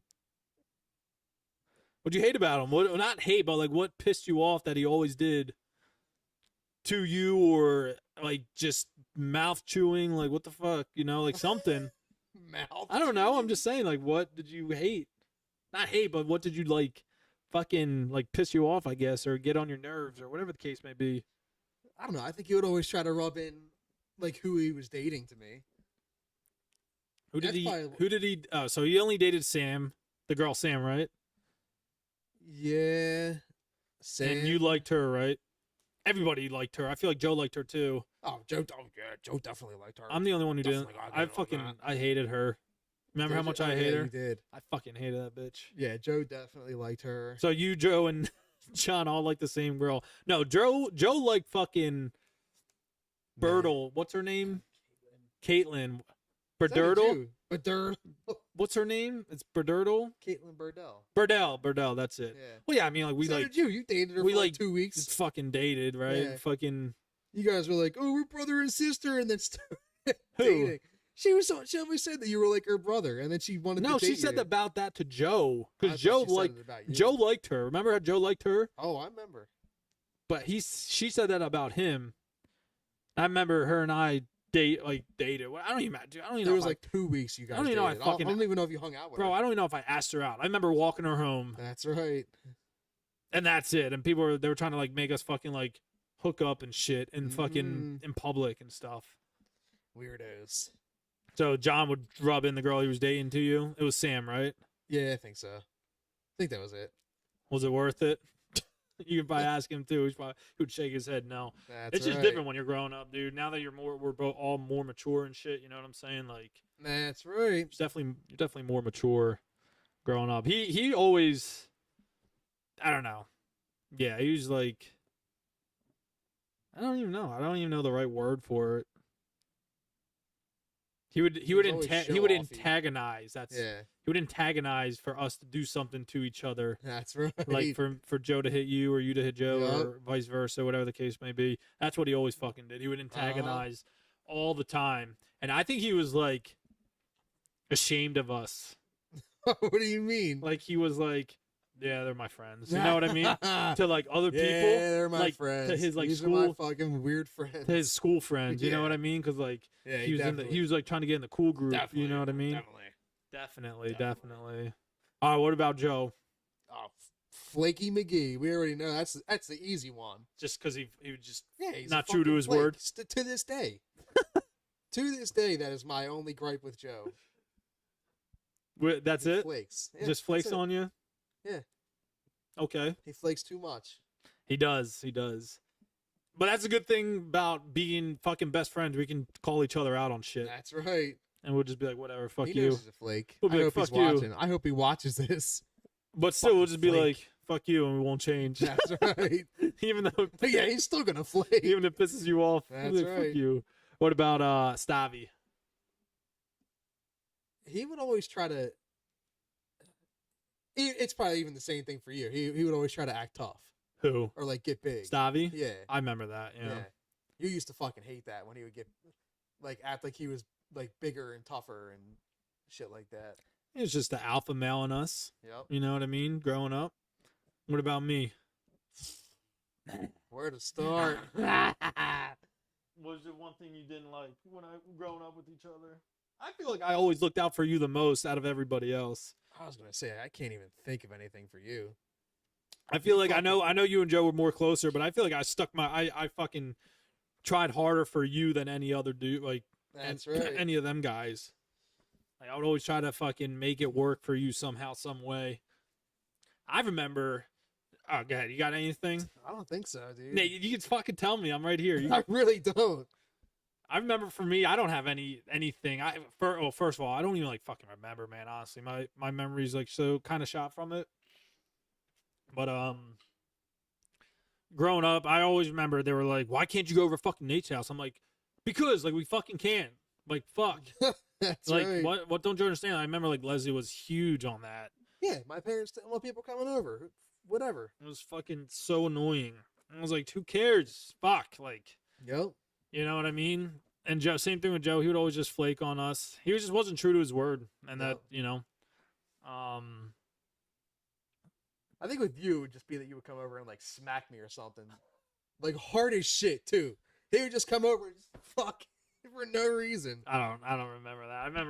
I remember John would do that to you more than me. I feel like I didn't. Both of you. I didn't try to I fucking, gave it back, but still. I didn't try to one up on you or anything. That's right. Only in sports when we played football and shit. Like that's when I would go in and just be That's like, right. I'm Superman. Going ham. Yeah, I remember playing football, basketball, even when we were just shoot outside or whatever. But yeah, it was I don't know. John, I lived with him. Him and I would we would get in it all the time, dude. There's a time where he broke my collarbone. I punched him in the face twice. Like we weren't normal siblings, dude. That's right. Even with my sister, he would do something to me that would piss me off, dude. And I remember it was Christmas Eve and we're at my aunt's house and he did something, dude. I fucking rocked him right in his fucking rocked him right in his face, dude. Right here, I punched him. Of course, like I got yelled at and shit, but That's right. I remember even out front the one time we were fucking doing something because he was always bigger than me, you know. So he was bigger than me, but I was more fucking crazy. That's you know? right. And Little spider monkey. And I remember I just fucking rocked him again outside, dude. Fucking. And the same thing with my sister, dude. My sister hit me, I fucking smacked her ass right back. I gave it right back, dude. I didn't give a damn, dude. No I was like born for that, you know. Like if she smacked me or like grabbed my hair, I would fucking go over and. Same thing with John, dude. I did not. I like held my ground, dude, the whole time. And growing up with them, we're fucking, like I said, we were not normal, dude. We were like the opposite of normal. Like God bless my mom and dad, dude, because we fucking were at each other's necks all the time. Like we straight up. Now we obviously were fine and like we love each other. You know, but growing up, I fucking hated them. Mm-hmm. Fucking. There's one time they tried to blame me for something I didn't do. One of them did it, and they like. Both came to me and were like, Marcus did it. And of course, they believed, they believed them assholes. They believed them and not me. And I got fucking punished for it. I was like, why the fuck? It was like a carving. Like they carved something in the desk. It was like Marcus was here. I'm like, why the fuck would I carve that in the desk? We were young. We were like probably 10, 11, 12, whatever. Such little scumbags. But that is normal sibling stuff. I don't know, Brent. I don't think it is, dude. Like I look at other siblings nowadays, dude. Growing up, and they're like, "Oh yeah, you know," like my brother and I would always butt heads and fucking run into each other and shit. We got better, like right. as when we were out, like with you guys, we kind of left it at home. You know what I mean? But I don't know, man. It was fucking. He I don't know, dude. I'm not saying he's a bad brother, but golly, even for his bachelor party, dude. Remember that? For fucking when we were at that steak place and Jeff and I almost fought. Do you remember that? Oh, when you wouldn't go to the casino? Yeah, it was fucking. It was so like I'll paint the picture for you guys real quick. Like we went out to the steak place. What did we do? Anything before that? Did we do anything before that? I think we went golfing. Yeah, we did because Liz's brothers were there. And we went to the steak place that cost like $1,400 fucking dollars. Yeah, that was crazy. It was like That's just fucked It was up. 11:30 at night, and you guys wanted to go to the casino. And there was more to it, right? Like it was during the heart of COVID. It was like 2020. I don't know what month it was. It was probably, if you got married in what, September, right? Yeah. It was probably August, maybe. Yeah, it had to been, but had to been August or July or something. Yep. Maybe even before, maybe a couple months before. But we're at the. It was like 11:30 at night. We just spent like I spent like fucking couple $100 on this steak place that cost like $1,400 at least. That's right. And I was driving her brothers around, Liz's brothers, which is John's wife. And they wanted to go to the casino. I don't know who wanted to go. Someone wanted to go. Do you know whose idea it was? Like, I get Probably it. I should have Bigfoot's. went, but like, it was 11:30 at night. I was tired as fuck. You know how I am when I'm tired. I don't play that bullshit. Grumpy little bitch. I don't play that bullshit. I wanted to go home. Fucking, I had to drop off the two brothers because they didn't go to the casino. Greg, I thought think. you dropped them off at the casino. No, I took them, like, I don't know. I had to drop them off at another car somewhere. All right. And the most shittiest thing of all the whole thing, and that's why I didn't want it to go, because he'd even asked me to be his best man. Nah, yeah. Did you know? That's Do right. you remember that? Yep. Brother, my brother never asked me to be his best man. He just He just assumed. fucking assumed it. Never gave me anything. No letter. No like, hey dude, like. So I'd That's even right. planned the bachelor party, and again, it was during COVID, so we couldn't like go anywhere. So it was only like a day thing. Yep. We did a day thing. We couldn't fucking go anywhere. We all had to be careful. You know what I mean? We had fucking old. We had grandparents on the line. You know what I mean? We just had everybody, right. so we had to be careful. They wanted to go to a fucking casino in the middle of a pandemic at 11:30 at night. I was like, no, I'm not going. I'm fucking tired. I want to go home. I gotta drive these dudes home, and they don't want to go. I don't know if Jeff was drinking or if, I don't even know who asked to go to the casino, but I forget. I think it was John. John's like, you're not going to go? I said, fuck no. And Jeff got so mad for no reason. He planned it. He planned the day. I didn't plan it. Because again, I didn't know I was the best man at this point. How the fuck am I supposed to know? You know what I mean? How the fuck was I supposed to know I'm the best man at this point? I didn't know what he was doing. I was in the Marine Corps for like half of our fucking childhood, you know? Me too. So, like, I was gone all the time, but it was just the right thing to do because I was his fucking brother, and usually you make your best man your fucking brother. That's right. And then Jeff calls me a fucking pussy. Like, when we're messing around and we're fucking, goofing off and shit, cool. Call me whatever you want. I got it. But when you're like man to man, call me a fucking pussy. Oh, dude, brother. Do not ever, like, that like, everything fucking moves out of the way. Like, He screamed it too. yeah, and we're like, to like paint you guys a bigger picture, we're in the middle of a huge like park, almost in the middle of that.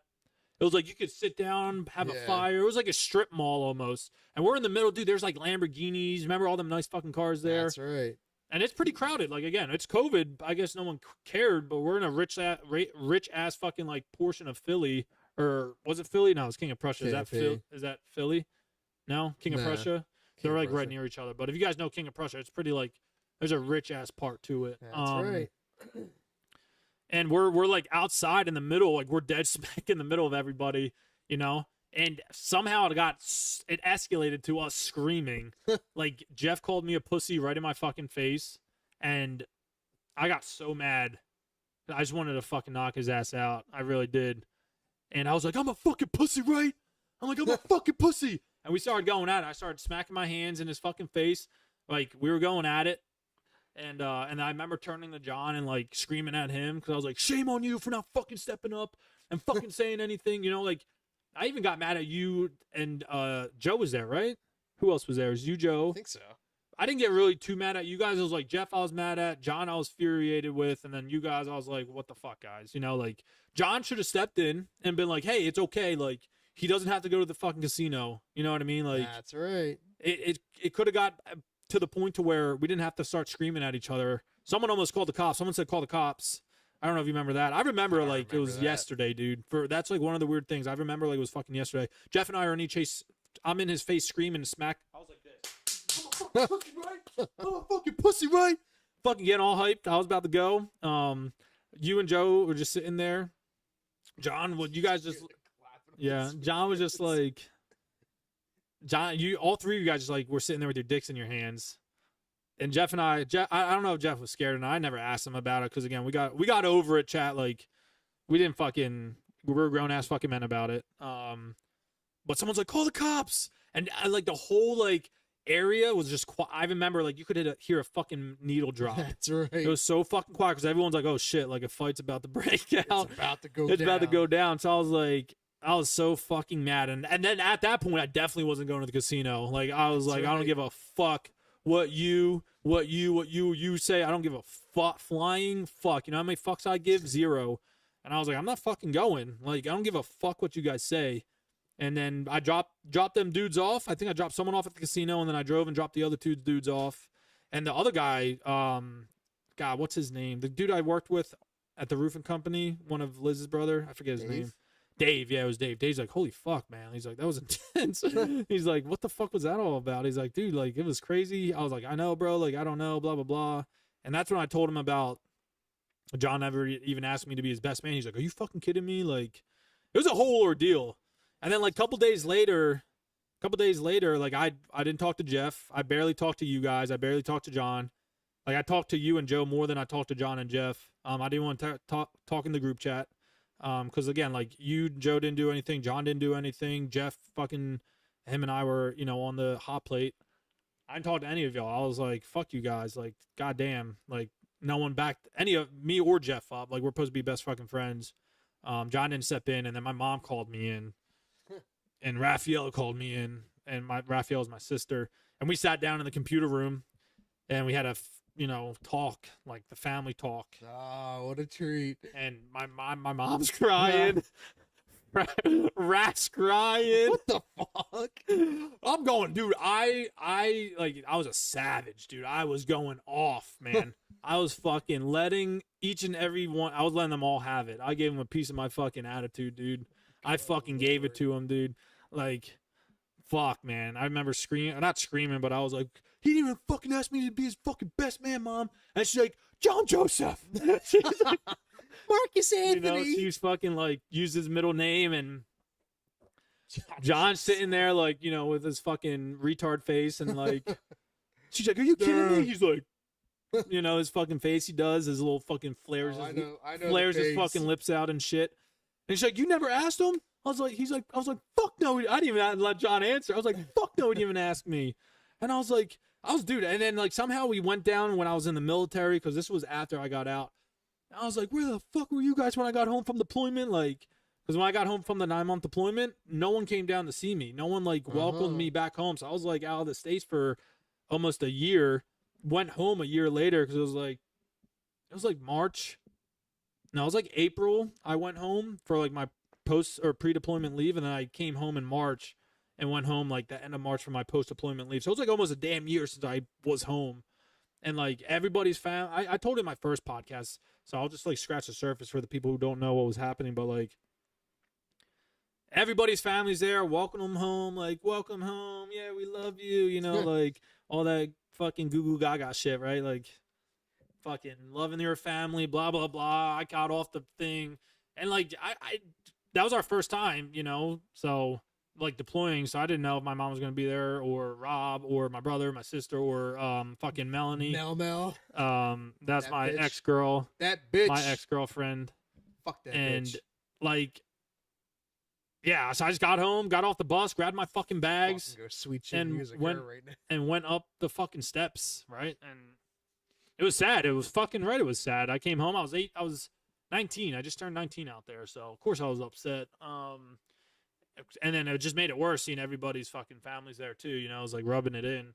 And my buddy's like, dude, you can come out to you with my family. I was like, oh yeah. Oh yeah, that's real fun. I did because I didn't just want to sit in the fucking barracks, you know, That's right. moldy ass, Nasty cockroach ass infected barracks. fucking barracks, you know. So of course I went out with them, and I had a damn good time. We went out to this place, and I fucking ate well. Oh hell yeah. So I was like, where the fuck were you guys? Like, I brought that up, and I brought up about like trying to kill myself and shit like that, and my mom's fucking crying on, dude, it was a mess, man. Like that 2020 was not fucking real, but like it was crazy, man. I went in. I went in, and it was my brother's day where he was getting married, and I didn't talk to anybody. Remember, you guys like slept over. I like That's slept right. downstairs. I was being a straight cocksucker. I didn't. God, Straight goddamn right I was. And And then they kissed and made up. like I had a freaking put John, put my brother's like tie on and do his what's it called? Your freaking cufflinks, you know what I mean? And the dude's taking photos and he has no idea what the fuck's going on between us. And like I'm just mean mugging every photo. And again, he still never asked me to be his fucking best man. When my mom's like yelling at him when we had that sit down talk, she's like, John Joseph, and he's like, fine, Marcus, you want to be my best man? I'm like, that's not how you fucking do it. Like, it just made me even more fucking mad about the fact, And I was like, no, that's not how you fucking do it, blah, blah, blah. You know what I mean? Like, he's such a big idiot. it was crazy. So, of course, it's not that I'm holding a grudge. It was just like, fuck you guys. Like, that's what it was, a big old fucking give you the fucking bird. You know what I mean? And then we're all on the party bus together. And again, Jeff and I we haven't spoken since the incident, and we're on the party bus for his wedding. And I'm just sitting there. I'm not like being a complete asshole, but I'm just like not being me. Oh, it changed real quick though. And then Jeff turns to me and he looks at me. He's like, dude, I want to say sorry. Because he knew he was in the wrong. I didn't want to fucking go, dude. Like, there's nothing wrong with me going, not wanting to go to a casino at 11:30 at night during the fucking pandemic. Like, like John's drunk as fuck. He doesn't fucking remember it. You know what I mean? Like, the fuck? Do you remember it? Kinda. I had no money. I wasn't spending money at the fucking casino because I don't gamble. So I was like, what am I going to do? Go there and fucking sit there? Yep. Like, what do you want me to do? Fucking be oral fucking support for my brother because it's his fucking bachelor party?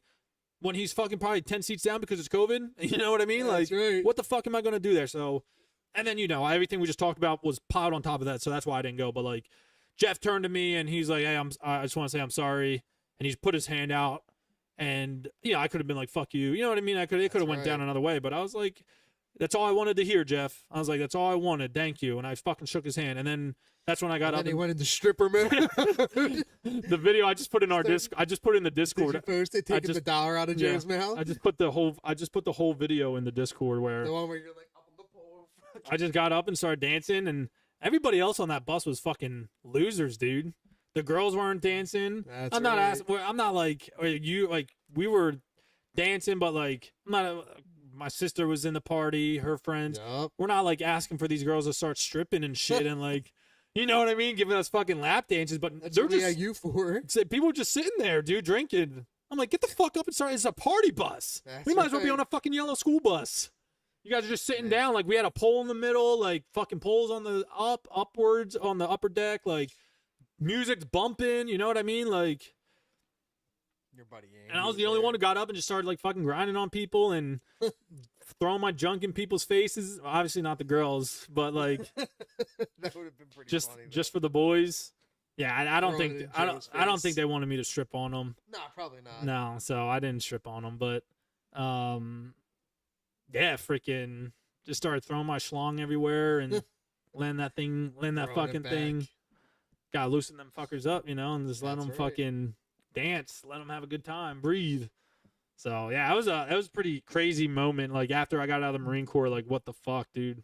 Like, obviously, family is the most important thing, but we had a lot of tension between each other and a lot of like shit growing, and finally the shelf finally just gave out, and fell. Mhm. So how old is you and your brother? You have a brother, right? One younger brother. Oh yeah, mini. How different are you guys in age? Like, what's the year? Mini 17 and I'm 28. Like 11 years. 11 years. Good fucking math. So 11 years. God damn, that's a far apart. That's Was he a mistake, do you think? What? Was he a mistake? Do you think like your parents planned to have him? I was asking for a sibling. So 11 I don't years know. is crazy though to have That's like, right. you know what I mean? So maybe he was a mistake. Maybe, but I was also asking for a brother or sister. Yeah, you didn't know if you were going to get a brother or not. Really? That's crazy. It was 11 years. So did you guys, I mean, that's a really far fucking margin between y'all, but obviously we always just knew when we were friends hanging out, he wanted to be like you and just That's always be right. with you, obviously, because he was like fucking 4 or 5 years old, That's right. always hanging out the window. But so it's probably hard to fight with a fucking kid that's 11 years younger than you, but you guys never had anything like that, right? Nah. was pretty. Even now, I really don't. But yeah, it's different now. I feel like it's just so different He now. knows I beat his ass. He don't fucking Oh yeah, and again, 11 years apart, dude. Like, I'm sure if John and I were 11 years apart, we probably would never got in the fights we That's did, right. you know. But that's crazy. Yeah. So I mean, that's good that you guys never had that. Yeah, like pretty common household, you know. He knows his place. Fucking yeah, he Minnie still knows I'll does. beat that ass. He still does. Would one thing would he just want to try to be like you? Is that like the only thing he wanted to be like growing up? Like when you two grew up, what did he always try to do? Just try to be like you, or just always be with you? Basically, yeah. Do what you wanted to do. Even like, now, he wants to be a mechanic. monkey see, monkey do. That's right. What's He one wants to thing? follow in Unc's footsteps. What's one thing that pisses you off when you were growing up about him? Like, would he always get your mom and dad's attention? Nah. Because he was the baby? No, nothing. Something had to be like, you had to been like, God fucking, you know what I mean? Like, This something fucking kid. something had to piss you off with him. We're your fucking siblings. Something had to piss you off. Like, growing up. Other than him just being an annoying kid, no. Like, him always trying Like to be asking with me you. for money. Hey, can you buy me this? Like, no, bitch, get a job. I even say it to him now. I'm like, go get a job. I'm not buying you that. He needs to get a job. That's right. Cheapo. Yep. Mm-mm-mm. Mm-mm-mm. So you got no other stories? You don't want to say anything? Crazy stories between you, Joe, or John? Something I don't know? I don't think there is anything else that you don't know. I just remember. I got some questions for you. All right, give me your question. I'll give you a question. We got a couple written down here, a couple random ones. I didn't have any questions for you. All right. All right. What do you think is your biggest failure? My biggest failure? Uh-huh. I have a lot, but I'm not racking them all off. Like now or what? Growing up? All throughout your life, your biggest failure. Oh, I mean, that's hard. The way I think and the way I operate, it's not like. There's more than one. Not even that. It's just like I know everything happens for a reason. So if I don't get what I want, or if something doesn't happen the way it's supposed to, I don't get myself hung up over it. Does that make sense? Like I wanted to go to the NFL. Wow. I wanted to play We knew football. Those dreams weren't lasting Right? that long. Like I After started the playing. collarbones. I started playing football when I was 4 years old. Like started fucking pads, you know, like pee wee football, Yep. and wanted to go to the NFL. Like that's what I fucking wanted to do. So I guess if like you want to talk about dreams, like yeah, it's going to the NFL. But I knew it was either go to the NFL or I went to the military. There's my two options. Going to college, like Yep. I knew I knew I was going to college, and I knew what I wanted to do. Didn't have to, you know. But what was the biggest thing where you did something and you were like, fuck, I can't believe I did that. Like I really fucked myself or something like that. I'm taking over this goddamn podcast. It's hard, man. I mean, mine was the DUI. That's I know, and I knew that. I just wanted you to. Yeah, I don't want to say. you just wanted to fucking put me on the spot. No, it's not. But that's what the people. That's what the podcast That's is about. what the people want. That's what the podcast is about. I don't know. Maybe like the one time. It's hard, man. Because first of all, like you know how my memory is. I don't remember half the shit that I do. But old like, ass man. I had sex with this one girl, and what, dude? What? Why are you fucking I laughing? did not think that's where this I don't know. question was going. I mean, like I'm trying to think, dude. It's hard, but like. All right, let's hear it. You already started this I story. had sex with this one girl, and she was like, "Oh, I don't know if she was like I had an STD or something, or AIDS or whatever the fuck." Oh god. I don't know. I fucking forget. But like, long story short, she fucking didn't, right? But I was like, "Fuck good it." Lord. I raw dogged that shit. Oh, you knew before you still did. So I was like after the. It was after.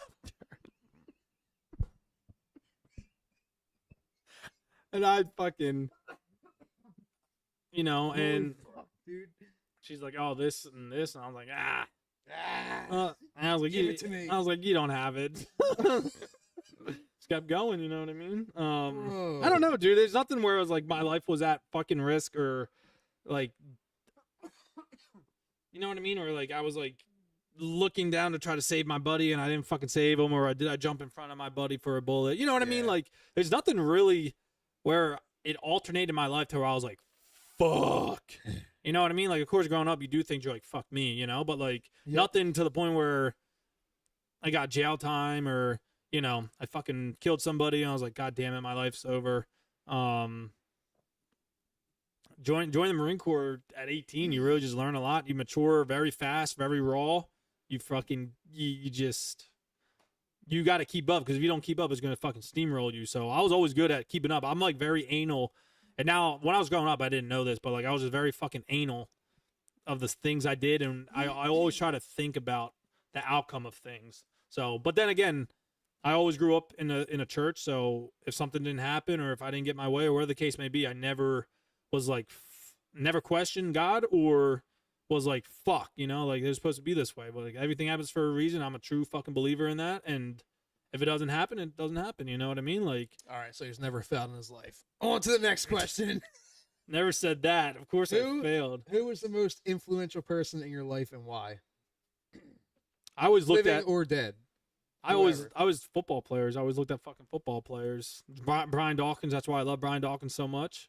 And then when I was out in Africa, I remember listening to Les Brown. He's a what's it called? I guess, like, I don't want to say like he's a motivational speaker. So I started listening to him a lot. I started listening to Eric Thomas. So I started getting fucking love E.T. I started getting into them, and like all three of my mentors were all fucking black dudes. That's right. You know? You like Inky Johnson? Yep. I like Yep. Inky. I started listening to him. I listen to him and E.T. all the time. I started listening to him, so I started listening to them dudes. Like, they're awesome. I listen to them to this day. I have them on my Spotify. Me too. And I was like, you know, I can be like these dudes. And that's why I think I started streaming too, because I was like, I feel like people. Yeah, I was like, I could make either people laugh, inspire people, or show them that it can be whatever the case may be, it can be fucking done a different way. And that's right. That's why I always stuck out as a kid. I feel like I was different, dude. Everything I always did was fucking different. I would always learn the hard way, a different way. Does that make sense? Like, I'd be like, oh yeah, let me put this fucking table together. Oh yeah, I know how to do it. Okay. Fuck, I can't do it this way. Oh, okay. Well, if I would have read the directions, I would have fucking known. But that's the story of my life. I'll fucking learn. I'll try to do something. I will fucking fail, and I'll be like, well, if I would have known that, you know. But just how it is. You know what I mean? It's like I don't want to say my luck, but that's just how my life story is. Like, I'll freaking learn the hard way, a different way. That's right. And that's why it's just like so unique. You know what I mean? So I didn't look up to anybody. Like my brother, I didn't look You asshole. I didn't look up to him. Like my dad, sure, because he played like in the freaking semi pros for the NFL. So like that was another reason why I wanted to go to the NFL. Yeah. But you know, I was a fucking, I don't know, very did your own thing. Yeah, like I was a fucking outcast, you know, and listening to them dudes and listening to what they had to fucking go through and everything like that. It was like I related to it, you know. It was like testimonies. They lived it and spoke it. It's not like they were just like, hey, you gotta do this, you know. So I believed in that kind of crap. And yeah, mentor wise, it was Brian Dawkins for sure, because I loved how much of an animal he was, and I believed that's how I was. I was a fucking savage, you know what I mean? And that's why fucking animal. When I joined the Marine Corps, like, I didn't know what I wanted to do in the Marine Corps, or who to be, or whatever the case may be. I just know I wanted to join the fucking Marine Corps because it was badass. And I always wanted to be different, be fucking different, and be in that small percentage. So being a Boy Scout, very small percentage. Making Eagle Scout, very fucking small percentage. Very small percentage. Joining the Marine Corps and being an Eagle Scout is like less than fucking 1%. Yep. Joining the Marine Corps is like less than 1%. You know what I mean? Becoming and doing the things that I did in the Marine Corps, I was always this fucking small percentage. So I guess like I would always try to mentor other people. That's what was like my biggest goal, was try to always, especially in the Marine Corps, always try to be that mentor where people could look, no matter how old I was or what my rank was. Dude, I had like 27, 28-year-old kids when I was fucking 19 looking up to me because I was an NCO, which is like a leadership position in the Marine Corps. And they were like Corporal Simonides, I want to be like you. And the dude's like got 10 years on me. You know what I mean? But he just joined the Marine Corps and he's fucking fresh. And they beat the fuck they beat him the fuck down and built him back up. So they're like, I always try to be better than my Marines. And I wish I had that mentality and attitude when I fucking was growing up. Like growing up, dude, I don't know. I feel like I was growing up, I just didn't know, dude. You know what I mean? Obviously, you don't fucking know. It's all learning and shit like that. But I wish I had the mentality I did now when I like playing football, because I feel like if I would know what I know now growing up, I would have had the talent and the fucking mindset to try to go to the NFL, or at least play in college. Right. You know what I mean? But again, everything happens for a reason, bro. So it's not like I'm sitting here like dreading over it. I'm happy the way I went, the path I went, and what I did in the Marine Corps and shit like that. You know what I mean? So all right. Mentoring wise, it was hard. I was more famous people than it was like, oh, my dad or my brother or my uncle, or you know what I mean? That's like, I feel like that's your more stereotypical answer. It's like, oh, it was my fucking brother because he was older and I wanted to do everything he did. You know what I mean? All right. Well, that answered. I mean, you basically answered one of my other questions, which was what is the biggest lesson you've learned in life? Which, that's like you just answered that with, when shit happens, it's for a reason. When shit happens, you fucking roll with it. Yep. And you roll with it, because if you sit there and you either cry about it or you're upset about it, because it's hard. Like, I am the most far left sentimental person you can like come to me for and be like, hey, Nate, you'd be like, hey, my fucking dog died. I'd probably laugh and be like, how'd he die? I just saw this fucking man cry for the first time since I met him on his wedding day. I teared up. Bullshit. I haven't cried. Bullshit. Dude, I fucking cried. You had me in tears, bitch. I hadn't had tears run down my face. Even when my dad died, dude, I had not had tears run down my face, and I don't even know fucking how long. It's been so fucking long.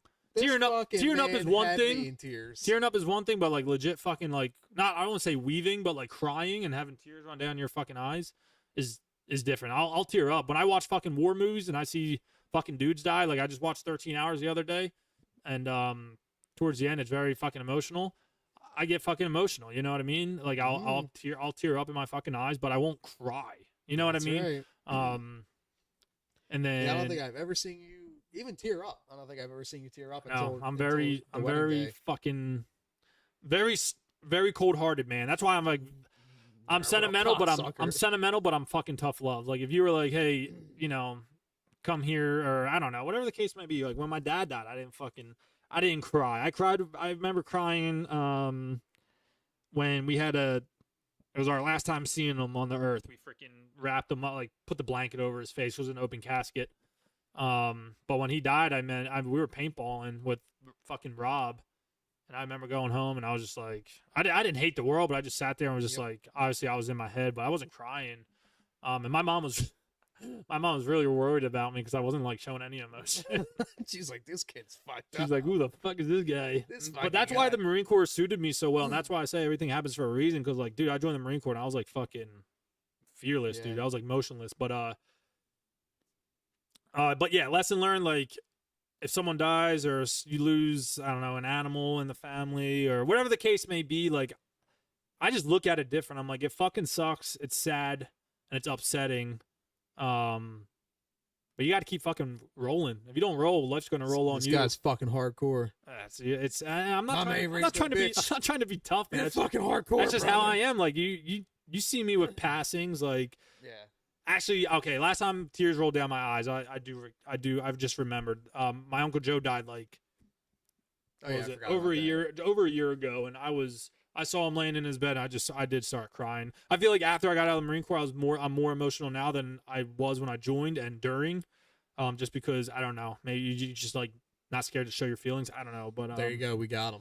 But yeah, I was crying there. But it wasn't like I was trying. Just a couple. Yeah, maybe a tear or two, but I wasn't like crying like how everybody else was crying. It was very sad because he was a staple of fucking my family, of my my cousins and everything. So it sucked, and he's got 7 sisters or 6 sisters or whatever it is, whatever the number is that he left behind. You know what I mean? And my Aunt Linda, his wife. So it was very sad. He has 3 kids, beautiful kids. So it was very upsetting. But again, like man, it's a tough thing and hard thing to say, but it's like you have to move on, man.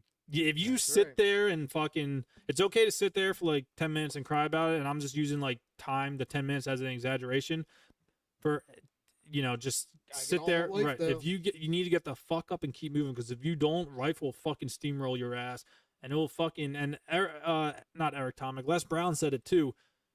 Life will fucking hold you on your knees and choke you there if you let it. Just That's fucking right. like, you know what I mean. So you got to get the fuck up, keep fucking moving, Move on. remember the good times, and keep fucking moving. That's why I tell people when they're like, "Oh, my dog died," or "Oh, Batman, my mom passed away," or whatever, and it's like, "Damn, dude, I'm sorry to hear that. Like, I'm truly sorry, but you got to remember the good times. It's no one says it's gonna be easy. Always losing someone's fucking rough.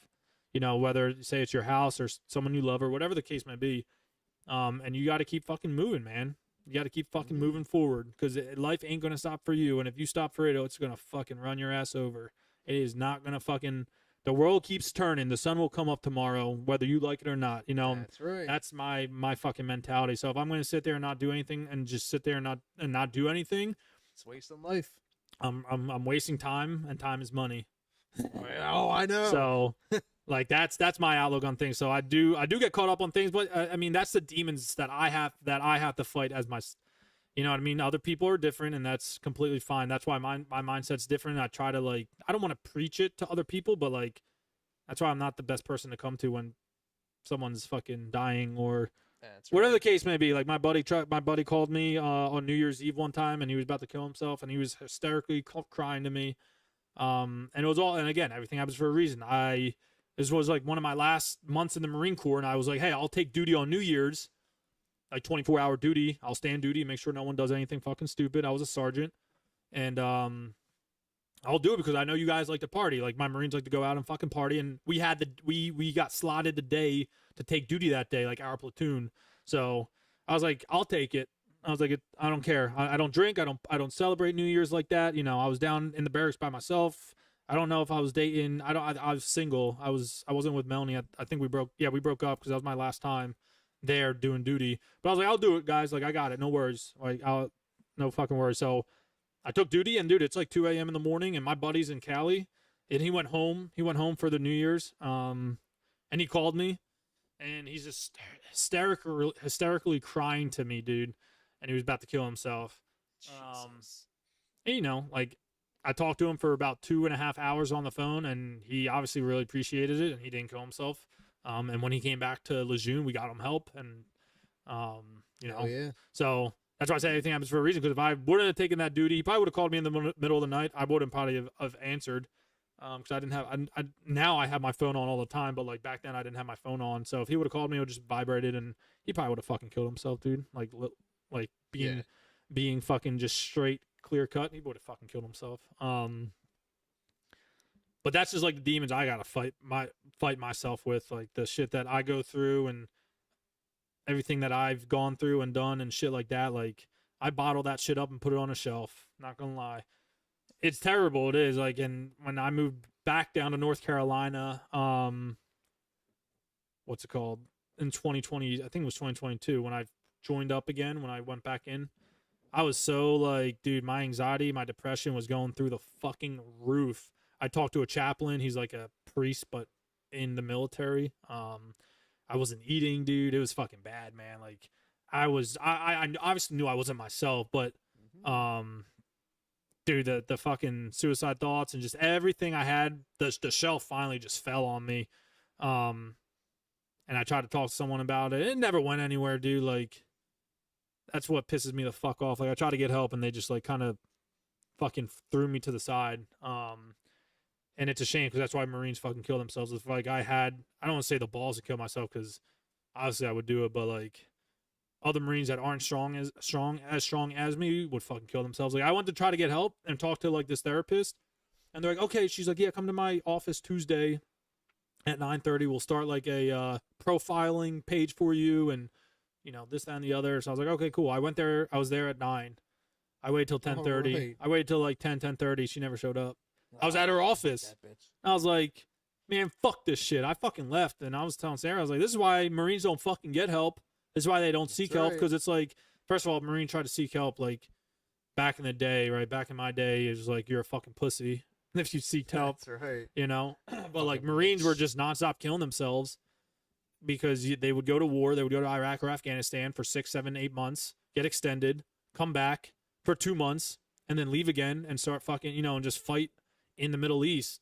And if you have a wife or kids or whatever the case may be, for a full year, you saw them for 2 months. So when you came back home for the third time or whatever the case may be, like, your wife's gone, the house is empty, kids are gone, and that's why Marines fucking killed themselves.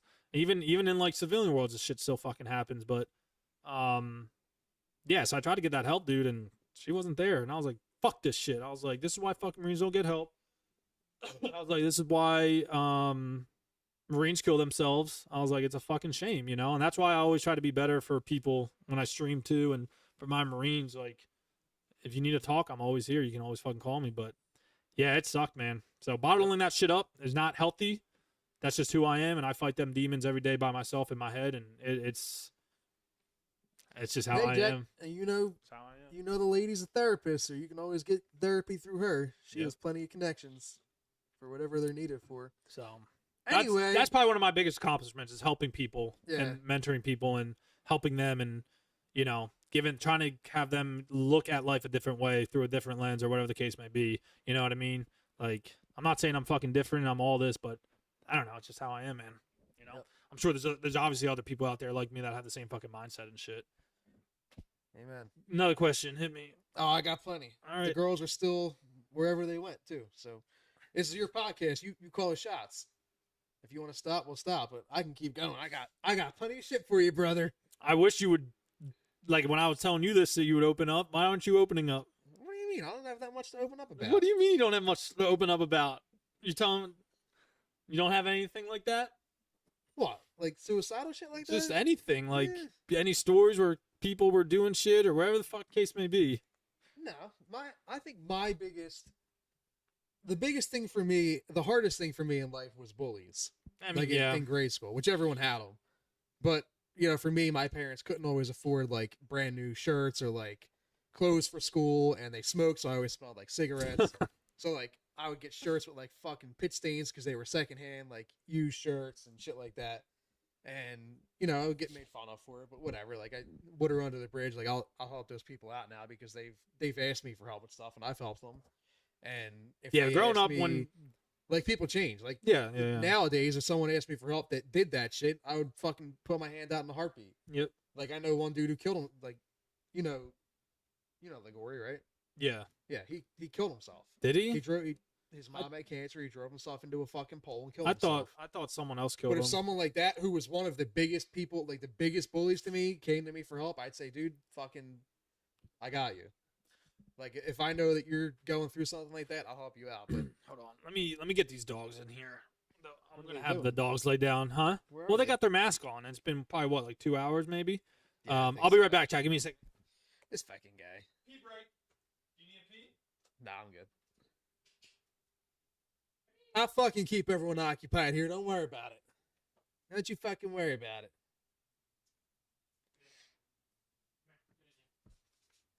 We're bringing the dogs in. Are you going pee? Yeah, he's got to pee. Athena, come on. Is she allowed up here or no? No. Oh, no, you're not allowed up here. Come lay down. Lay down. Where's Apollo? He's good. He's good. He gets stay. All right, then. So, guys, I know this is his podcast, but we're going to open him up today. He's trying to open me up. We're going to open this fucking guy up. Hey, so you have fucking kids, you know what I'm saying? I'm a pee track. Give me a second. Athena. What? Oh, I'll talk to him. Let me talk to you. Yeah. Huh? One thing I love about you? Oh, I'll tell you. I got you guys. One thing I love about Batman is he always fucking shows up. So if you need help from him or you just want him to be there to hang out, like, he always makes it happen. We have other friends who don't or can't, but if you ask him for something, he'll drop what he's doing in a heartbeat to help you. And, that's like his brother asked us for one thing we love about him in a group chat for his wedding because he's the best man. And me and the other dude, Rick, like that, sent the same thing. Marcus will always be there for you if you ask him to show up. So that's like my biggest thing about him is he's always there for you as a friend. Hi. You gonna say hi?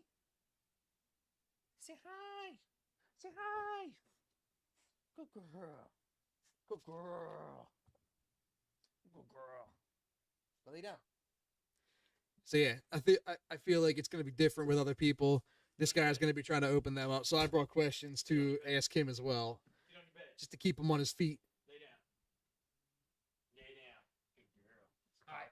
You zipping me up? I'm zipping you up, all right. Zip me up when you're I done? let them know. So I I got a let quick them know question, about you. side quest for you. Uh-oh. When you're done using the bathroom, do you wash your hands? Every fucking time, bro. I don't. You're such a pig. I swear to God, I You're gonna don't. touch your willy and then touch my hand. Who says that touches my bird when I pee? What do you mean? I just fucking whip You it just out. Let him hang. Hell yeah, whip that shit out. You don't get it all over the toilet. I'm a fucking pro, dude. It's just too long. Dude, in the Marine It gets Corps- down in there for you. In the Marine Corps, we would have to piss with 3 dudes in one stall. So you This like, is what we fucking go to. We go from all that to this. Do you wash your hands? I was asking. I never What washed. about when you shit? Sometimes it Oh, depends. You fucking pig. Do you touch your butthole when you shit? You gotta wipe your butthole. You're close enough. Okay, so I grab toilet paper and I wipe myself. What if you get a little poop on your hand? All right, then I'll wash my fucking hand. You're acting like if I get poop in my hand, I'm just gonna. Well, what if you don't know? I'm you gonna pig? fucking. Trust me, What I'll if you fucking just get a little know. bit? Trust me, I Yeah. fucking know. Nate, you don't. Do you think? Get on your bed. You think I wouldn't know? I don't know. Lay down. You know how fucking anal I am with shit? Lay down. This That's- fucking guy. that's what I'm saying I with- can't wait to see this. with chat how after- anal- after you With how told him anal I am that. with everything, dude, I fucking trust your me. fucking pee pee I will poo hands. fucking know. Just like when I'm sleeping, I hear the littlest thing, I'm fucking up. You right? and your pee pee poo poo hands. Right? You're acting like I'm fucking washing my hands in my piss when I'm pissing. You're touching your little wiener though. I'm not touching my bird. Even if I blow my nose, I wash my hands. Yeah, it's like I guess in the Marine Corps, like that's what I'm saying. In the Marine Corps, you don't do that shit. When you're at boot camp, you don't got time to wash your fucking hands. You're such a pig. Okay, what if you're at war? You're in the middle of the woods and you piss. What do? When you're fucking hunting and you piss, do you fucking wash your hands? You bring hand sanitizer? That's different. You little fucking That's girl. not in my house where I have a fucking sink. And What's the soap. difference? I don't know. Exactly. So what I the go home fuck? and shower right after. Okay, yeah, I shower twice a day, so I'm washing my hands, I guess, right? You're such an animal. When I cook, of course, I'll wash my hands and stuff. But like usually when I'm done peeing, like when I'm streaming, I'm doing a quick pick stop. I would love to see that keyboard under a light that shows you all the. Go ahead, dude. That thing probably smells like piss. You act like I'm like fucking just drenching my Yes, hands asshole. while I'm like sitting there, like letting the piss seep through my fucking hand. You might be. Like, of course, if I piss on myself, like a hose. I would definitely wash my hands, right? I'm not like You guys fucking hear this? This They guy's love it. gross. they love it. They love it. Why would I don't. I save, if anything, I'm saving the fucking environment and saving water and saving money. Such a savage. You want to really look at it, right? Be fucking technical about shit. You know? Such a savage. When you're in the middle of the desert, like when I was in Cali, fucking training for 3 months, you think we fucking had your hand hands- washing machines your out hands there? were probably stinky as hell. Hell no. Hell no. We showered at night, but like during the day, you're just pissing. You think you had time to wash your hands? You know what I'm saying? Such an animal. Or what? Did you ever drive and pee when you're pissing? No. You never pissed in a cup when you were driving? No, never. I did. I've tried, but I get stage fright. I've pulled over. And I did tried, some and I naughty couldn't. things when I was driving. pleasured, Oh, my, I know. pleasured myself while Pleasure driving. dome in your car. I had to stay awake. I was so tired, dude. So You're I just fucking freaking, gross. I freaking pleasured myself when I, while I was driving, bro. I did not. I was a savage, dude. Oh my god. I was a dude. Growing up, I was a fucking Spanking savage. it. I was a savage, Spanking especially in it the Marine there. Corps, dude. I would do it like 8 times a day. Isn't your top score like 30? Well, that Who was is like it? over the span of like 3 months. I did like Nelly and I. We had a chart. Nelly That's and what it I. was, there was a chart. Yeah, Nelly and spank I did like chart. 65 times. Nelly was like 63. Fucking gross. Nelly did. We just did it. But yeah, dude, I was an animal growing up. Like I'm telling you, like 8 times a day. That's disgusting. That's a How do fucking. you even have that much in you? That's a sick. I was sick, man. That was fucking crazy, dry man. fire 4 times Oh a yeah, day. like after the 5th time, you're dry firing. DNF. After the 5th time, you're dry firing. That's sick, dude. I didn't give a damn, Fucking dude. animal. I was a savage, bro. I was a straight savage, man. But anyway, all right, back to your questions. All right, yeah, I got one for you. Now we're done washing our What, hands and jerking it. Jake Paul just called out Conor McGregor. What an idiot. Um, what, who, or what? Hold on, let me rephrase that. Why or who are you so passionate about what you do? Like who makes you that passionate, or why are you that passionate about everything that you do? God does. Because you guys, I mean, you guys know him, but everything he does like over the top passionately to get it done and get it done the right way. I mean, like long story short, Athena, come here, come lay down. Long story short is how I was made. God made me. Lay down, lay down. God made me that way, man. Like I always wanted to be great, and if you want to be great, you gotta do things a little bit more. You know. Yeah. I don't know. It's just always wanted to be great and do good things and impress people and prove people wrong and shit like that. So. I mean, I just have to be, wrong. you know, it has to be God who made fucking. Gotta prove everyone wrong. Everyone who says you couldn't be a streamer, you gotta prove them wrong. I don't even remember joining the Marine Corps. Be like, oh, I remember like, because I was in special ed. The one teacher. This was like even in high school. It was a teacher was like, he's like, you won't make it to the NFL. He's like, you probably won't even fucking go to the military. He's like, what do you want to do? I forget what it was called. I think it's called like an IEP. It was like a monthly fucking thing that they do for special ed kids. And it was like an update almost.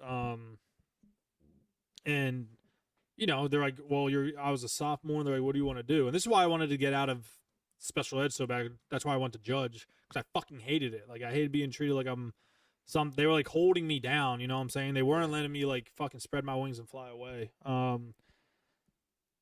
But yeah, that one teacher was like, you won't do that. And I was like, that was probably like, I forget his name, Mr. Decker, I think his name was, little short, fucking bald, like 5'3", fucking beard dude. He's a good dude. Don't get me wrong. I'm not like hating on him or anything, but you just like tell me I couldn't do something. Like obviously, I'll fucking prove you wrong. going to the NFL was, you know, a far fetch, but joining the military, joining the Marine Corps, like, yeah, I don't know. I joined it. I remember how my sister, because she went to the same school, she was telling me how proud everybody was of me.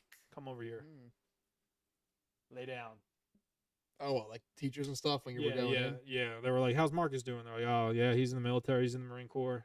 And we joined during war, too, but you know what I mean? So it was like anything could happen at any time. But, yeah, man, Jesus Christ, freaking the way, you know, the way I am, man. That's just how I'm made, dude, how I'm fucking coordinated, fucking operated, like just want to do the best. I mean, that should be everybody's fucking goal every day is do your best, be your best, and do your best every fucking day, man. Obviously you're not gonna win every day, so you can't be fucking perfect, but like you should try to be fucking perfect every day. Try to outdo your opponent, right? Because at the end of the day, like I got that mindset to where it was either killed or be killed. Like if you didn't do the small things, you're fucking dead, and then you're going home in a casket, right? Or like I don't know, the little things fucking matter. That's why in the Marine Corps I always would try to outdo my Marines. I was even when I went back in, I was like 30. I was like 26, 27, and I was outrunning kids that were fucking 19 years old, you know, and they're like, and it wasn't even that I was outrunning them. I would do more. I would put on 80 pounds on my back and run fucking 5 miles, or I would do all these pull-ups with like 60, 80 pounds on my back, and I would just be like a fucking animal. Because when they would look at me, right, and I wouldn't be like, hey guys, I'm doing this, come watch me. They would see me at 6 a.m. And I was always like on purpose, like, hey, I want these dudes to see me at 6 a.m. But like, you know, it was just like, hey, I'm going out to my car, and oh look, there's Sergeant Simonides running, getting it in this early in the morning, trying to be better for his Marines, you know, like.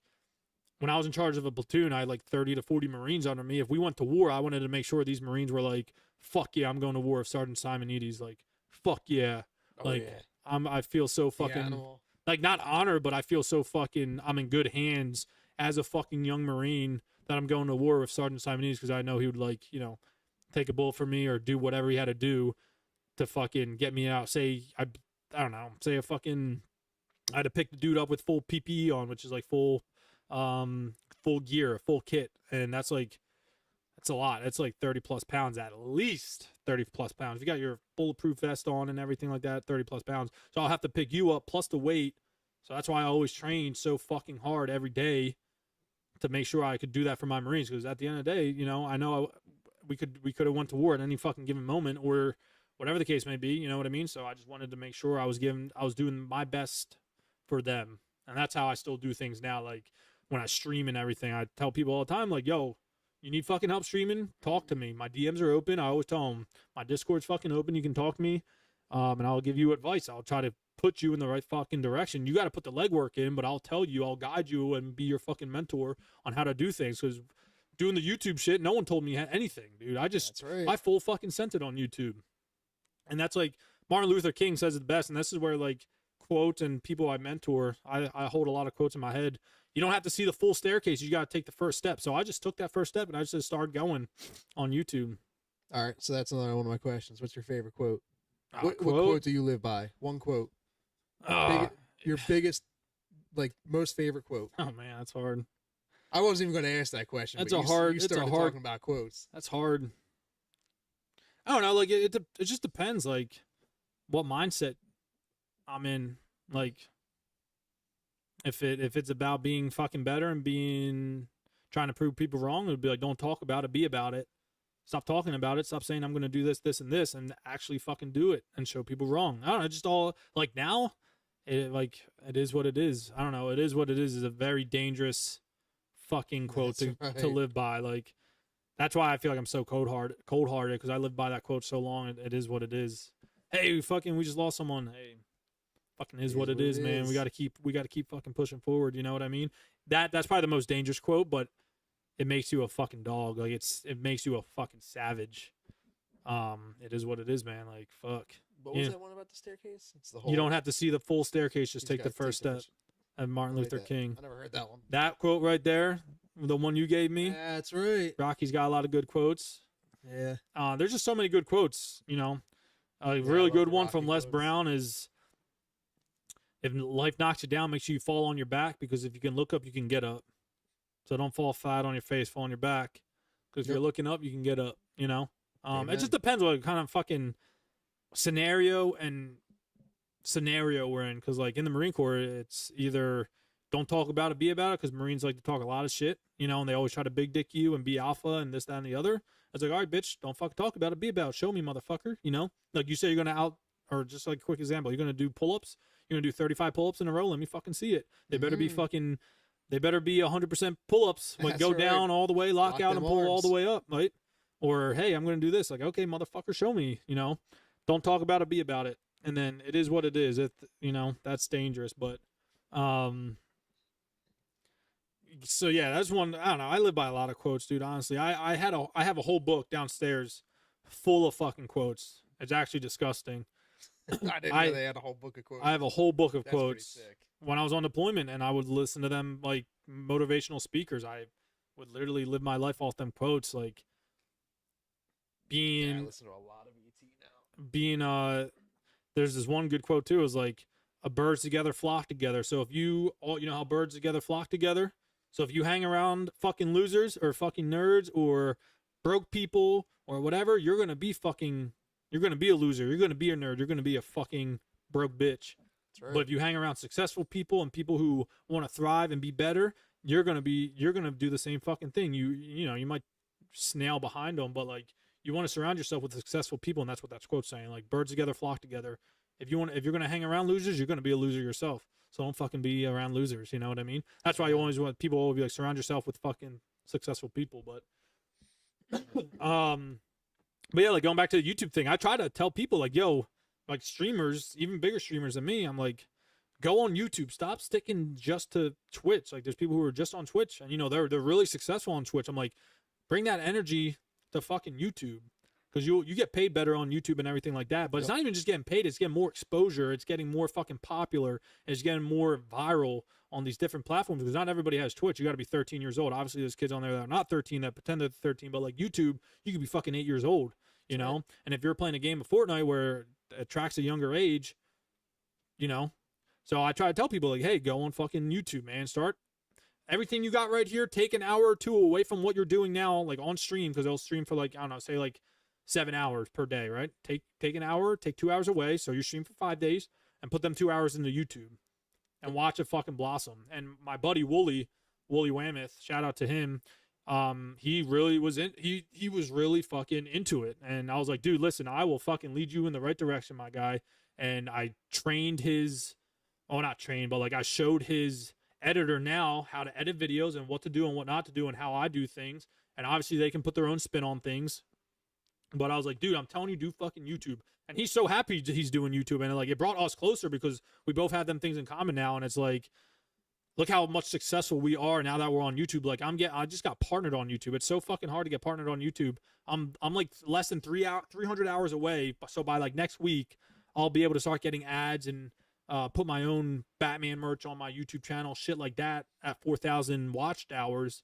Because I'm less than 300 hours away, and I get like 80 a week, 80 a day easily. So, yeah, I try to tell the people like follow. I'm not trying to say like I'm a fucking know-it-all, be-it-all, but like I fucking learned it the hard way. Not the hard way, but I just learned it this way, you know. And I'm trying to mentor you, so fucking follow me. And you know, I try to tell other content creators that. Because they are content creators. Like, if you're a pro and shit, yeah, focus up on just playing. But, like, if you're a content creator, posting a fucking TikTok short or whatever it is and just throwing it up there and not trying to better yourself, what are you doing?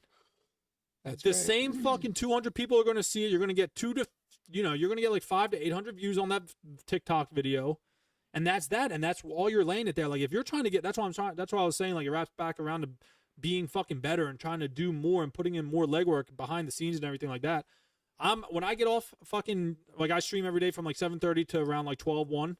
I'm off and I'm editing. I'm fucking editing my clips and I'm editing videos for YouTube and what's it called, like TikTok and Instagram now, because I just started posting over there because like now I have a good schedule down and I want to start like getting on other platforms and stuff and really showing people my face and the name the Batman, because it's easy to remember. So they see my face and they see the Batman and they're like, oh, I know this kid from YouTube, you know? So like, if you're trying to make that next step, you got to go to different fucking platforms. Posting a TikTok once a week or whatever, once every other day is not doing anything. Like, you're doing something, but it's this fucking much. Yep. You know what I'm saying? And I've been doing YouTube for not even 2 years yet, and we're already fucking partnered. I'm not even partnered on Twitch. You know what I mean? Like, I'm partnered on YouTube because I put the fucking, YouTube is a more self-sustained, like, the amount of work you put in is the amount of success you'll get out of it. Twitch is kind of hard because they have a lot of restrictions and things like that. But YouTube, it's like, bro, you put the fucking work in, like, you'll go viral, you know? And that just shows. I put in the last 90 days, I got over 2.5 million views on my fucking channel. You know what I mean? Like, that's something to gloat about, you know? But I'm obviously still being humble, but like, getting back to telling these other content creators that shit, like, they got to take that next step. And I try to, and it just wraps around to me when I was being in the Marine Corps, like, you guys need to make yourself better. Just because you can run 3 miles doesn't mean anything. Like, how fast can you run them 3 miles? You always got to, like, work at it to be fucking better. Always try to be fucking better, you know? And that's why I told my Marines would always see me, they're like, damn, Sergeant Simon's a fucking beast. Like, dude's putting in the work, you know? And I would sacrifice time to do it, but at the end it was worth it, because again, if we ever went to war, I knew that I did my best leading up to this point for my fucking Marines, and that at the end of the day, that's what matters, is my fucking Marines. You know what I mean? So yeah, it's like I get fucking very what's it called about it? Not emotional, very prideful about it, because it's like people are like, oh, I don't know, Hard dude. work pays off. It just goes down another rabbit hole. But like, I want people to realize, like, dude, you can do this. If I'm doing it, you can fucking do it. I don't care what the fuck your problem or situation is. If I can fucking do it, you can do it. Like, all that shit that we're recording off of, all that shit came off of hard fucking work, came off of fucking blood, sweat, and tears. That's a $25,000 setup over there, and I did it all myself. Like, over the last 2 years, you know what I'm saying? Damn right. Like, all that shit I fucking worked for, and it would be one thing if I just bought a $13,000 computer and just used it just for Fortnite. You know what I'm saying? I bought that for a fucking reason, to stream and to play Fortnite and to make sure I'm able to do it, to have the best quality for my fucking viewers, because that's what I want for them, you know? So that's why I switched to another computer. I have 2 PCs. So Dude, these people, you guys watching, have no fucking clue what this room looks like. It's crazy. I walked into this room and I was like, holy shit. Like the PC alone, the pictures don't do it justice. No. It's literally the size of like bigger than my torso. It's fucking crazy. It's very tall. It's 2 or 3 times the size of my PC. Both of them. They're fucking huge. But like everything, like the pictures that you sent me do it no justice. No, not at all. It's fucking crazy. That's how why much stuff you have. Yep. And it's just man, it's just going back to being fucking doing your own work, being the best person you can be, and trying to be fucking better. 'Cause that's why I love what the Marine Corps taught about me is you got to be comfortable being uncomfortable. And that's like another quote I guess you can really put out there is being uncomfortable, oh my gosh, being comfortable. What the fuck did I just say? Be uncomfortable, being comfortable. Or being being comfortable. Comfortably uncomfortable. Be comfortable being uncomfortable. And people are like, what? You know, people are scared of change, and that's why we get so fucking comfortable in life, because we're so fucking scared of change and what the road has, you know, in front of us. You know what I'm saying? Like, yeah, you know, that's why I live my life too, walk by faith and not by sight. I just go, man. Like honestly, I just fucking go, and everything I do, I fucking have trust. I have hope, and I got faith. You know, and that's what drives me every day. And you know, again, everything happens for a reason. That it's just it all fucking ties into each other, man. It's a big old fucking circle, and you know, it's easy when you have good people around you. Yeah, I mean, and you got to be fucking. You got to be fucking smart, but like being comfortable, being uncomfortable is like, again, being very, very fucking powerful. Like your mind, if you have that mindset, dude. That's why like drowning is easy for me. Like I can fucking drown myself and be fine. I mean, obviously, people are like, oh, it's so painful. It's not painful. Drowning is fucking easy. You just fucking let it happen. Like it's easier said than done, obviously, because like when you're drowning, you're panicking, and that's what people fear is the fucking panic. But if you just let it happen, like when I fucking drowned, when I was doing my McQuist shit, I woke up and I was like, damn, baby. I was like, fuck yeah. God damn, but baby. That opened up so many barriers and doors in my life to where I was like, I could fucking do anything. It's all in your fucking mind, dude. Yep. And that's what everything you do in life, whether you're a fucking mechanic, YouTuber, content creator, whatever the fuck you do in life, it's all a mentality game. And you got to be comfortable being uncomfortable, and you can't be afraid to fucking change. We're too comfortable, and that's what people are scared of is change. And because obviously you get no one will better themselves because they're right. Well, you get out of the comfort zone. Right, you get out of the comfort zone, and you know that's a big fucking fact right there, man. You got to be comfortable being uncomfortable. You got to be willing. Like I just moved. I went in the Marine Corps, came out, went back in, moved like fucking 5 times. You know what I'm saying? Like, and now you're gonna move again. And now I'm moving again. Like, I'm always on the go. You know, I'm never too fucking comfortable. You know what I mean? And that's where like you should never be too comfortable in your life, because once you get too comfortable, that's when people you're like, you know, quote unquote, your enemies or quote unquote people you're fighting against gets ahead of you. Yep. You know, you're trying to be the best mechanic, right? Well, if you get too comfortable by just allowing yourself just to work at your day job, because now you do side jobs, right? Say you didn't do side jobs, how are you bettering yourself? You know what I mean? Right. Because there's other people, there's probably majority of the people out there that want to be a good mechanic probably don't do side jobs. Yep. You know? And that's why people don't do good. You know, like obviously we know JPM didn't make it, but it's like you have to be able to step out of the comfort zone and do it. And just when people come asking you, you do it. You don't say, well, I can do it in a couple months, or like you're going to have to wait. I have other shit in front of you. When I get people asking me to work on their car, I'm like, bring it over now. So, you know, I think that's a good way to go by, especially for me, because if I just tried to live comfortably, I would have did 3 side jobs and stopped. Nope, you got to get outside that comfort zone, man. When people keep asking me, I make it happen when they ask me. It's not even I don't have an excuse. It's not even be like, yo, you got to get outside your comfort zone to be successful. It's like, just be fucking better. Yeah. Do other things. Take on bigger responsibilities, bigger tasks, things to do that's going to mentally and physically work you to make you better. That's why, like, I bring up, like, my last podcast, we brought up bullying. Like, if I didn't get bullied, I would not be the person I am fucking now. Yep. You know what I mean? Same thing in the Marine Corps. If I didn't get fucking hate in the Marine Corps, I would not be the Marine or have the mindset that I have right now, because I didn't get fucking bleach poured on me. You know what I'm saying? Like stupid shit like that. Like that's why I say everything happens for a fucking reason. You got to be in them positions, and you got to learn fucking lessons, and you got to It's just it all wraps into each other, man. It really does. But it all starts with you and your fucking mentality. If you're not willing to do it or put the legwork in or whatever the case may be, sit the fuck down. Amen. You know what I'm saying? Sit the fuck down. Stop saying, "Oh, I'm gonna do this.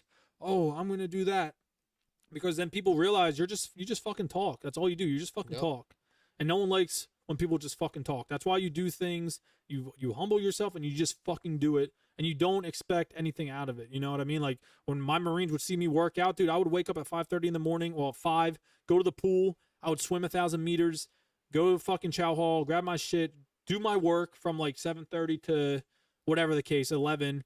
2-hour chow. We would always get 2 hours for fucking lunch. I would work out for an hour and a half because most Marines, they went fucking home or they went to their barracks. They probably took a fucking chow nap or, you know, they just did whatever the fuck they needed to do. And that's fine. Again, I don't judge, right? I just wanted to make sure I was doing better.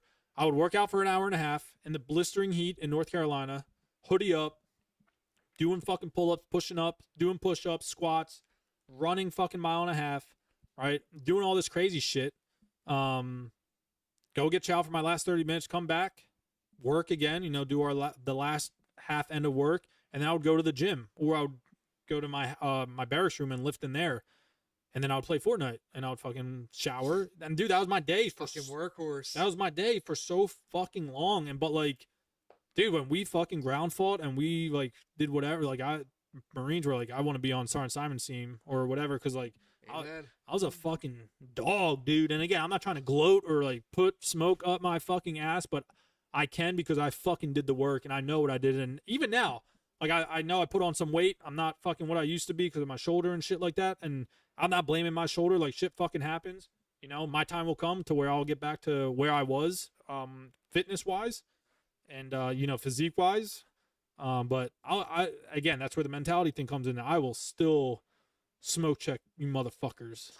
You know what I mean? Oh, hell yeah. Like that's where your mentality comes in. Like I know I'm not where I was and where I need to be, but I'll still fucking smoke check your ass. Damn Some right. way, some fucking thing out there, I'll fucking smoke check your ass in. Goddamn I will right. fucking have you breathing on the fucking, you know what I mean? Like gasping for fucking air. You know what I mean? And like that's my Marines do that. You know what I mean? And that's why they always wanted to be with me. And if they knew if they fucked up, I took them to the pool and I would fucking drown them because they hated swim. That's They just liked fucked up. they liked swimming because it was a different alternative of just running 5 fucking miles. Because it's boring. You go, okay, let's just run fucking 5. Let's go on a death run. That's what we called it, going on a death run. I took them to the pool. It was easier on the legs and the knees because I cared for my Marines. I wasn't like, hey, fuck you. Like, this is what I went through. You know, like back in my fucking day kind of shit. I took them to the pool, and this was after I became a McQuiss, which is a water survival instructor, because I knew a lot more. And again, I fought fucking drowning victims, like, you know, drowning victims. They were the instructors, and they were good. But like they made you see fear, you know what I mean? And having all that gear on, I had to rescue the guys with all the gear on. They had sappies on, they had the rifle. I had to fucking save them, like no flotation device, and it was fucking rough, right? So it just boosted my confidence, gave me that better mindset. So I would take my Marines there, and I would swim under them. I'd be like, hey, do this, you know, swim 500 meters. And it gave them good confidence to be in the water because we're a fucking an amphibious fucking fighting force. So if we ever had to jump ship or whatever the case may be, they got more comfortable being in the water. And if they didn't know how to swim, I fucking took the time while everybody else was swimming to fucking help them float or do whatever the case may be to make them fucking more comfortable in the water.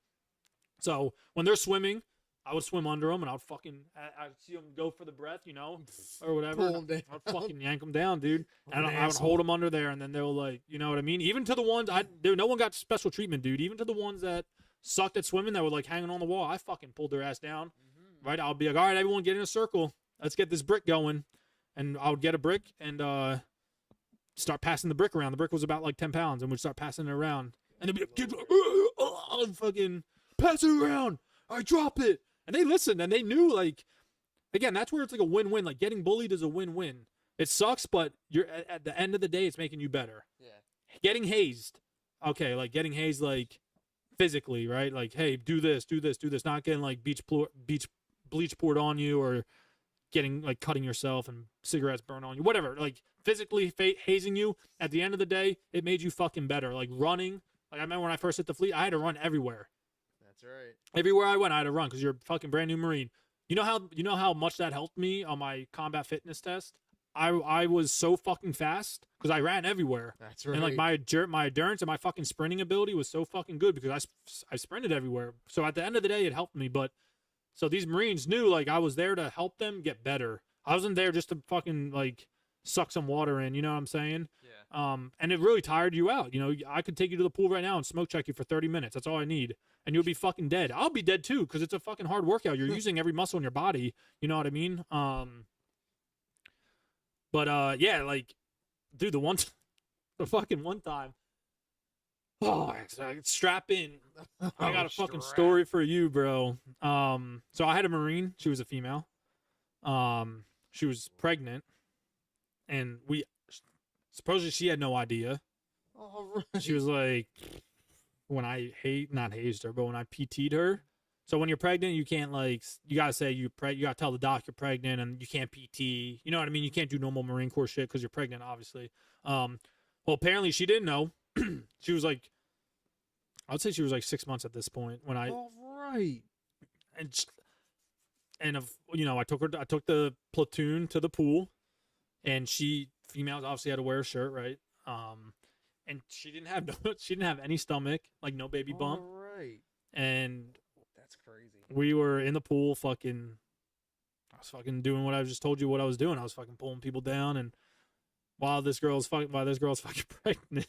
Oh my gosh. Dude, it was insane, right? I was like PTing them and whatever the case may be. So like, long story short, about a month later, she went into labor.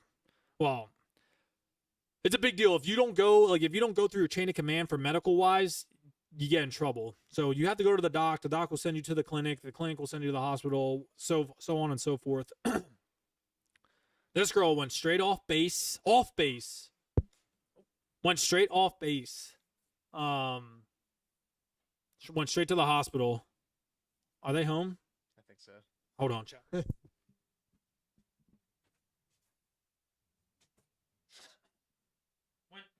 straight off base. Didn't tell any of us, not even like the chain of command, right? That, hey, I'm going off base. Like, you can go to a base or an off base hospital, but you just gotta let us know so we know what the fuck's happening. You know what I mean? And my corporal told me, he's like, hey, Sergeant Simon, like, so and so's going off base to the hospital. I said, for what? This is when I was in charge of platoon. I said, for what? And he's like, oh, she thinks she has like kidney stones or something. I was like, fuck no. I was like, get her fucking back here right goddamn now. I was like, get her fucking ass over here. Like, who the fuck does she think she is? Because I got to go tell my higher ups, and they're going to be like, what the fuck, Sergeant Simon? Like, you know what I mean? Like, the fucking snowball effect, And my staff sergeant was cool. So him and I were like, we ran the platoon really well together. And I was like, hey, staff sergeant, so-and-so's going to the fucking hospital. And he's like, for what? I said, fucking kidney stones. That's what she told me. He's like, fuck no. He said the same thing I did. He's like, get her fucking back here. So I call her.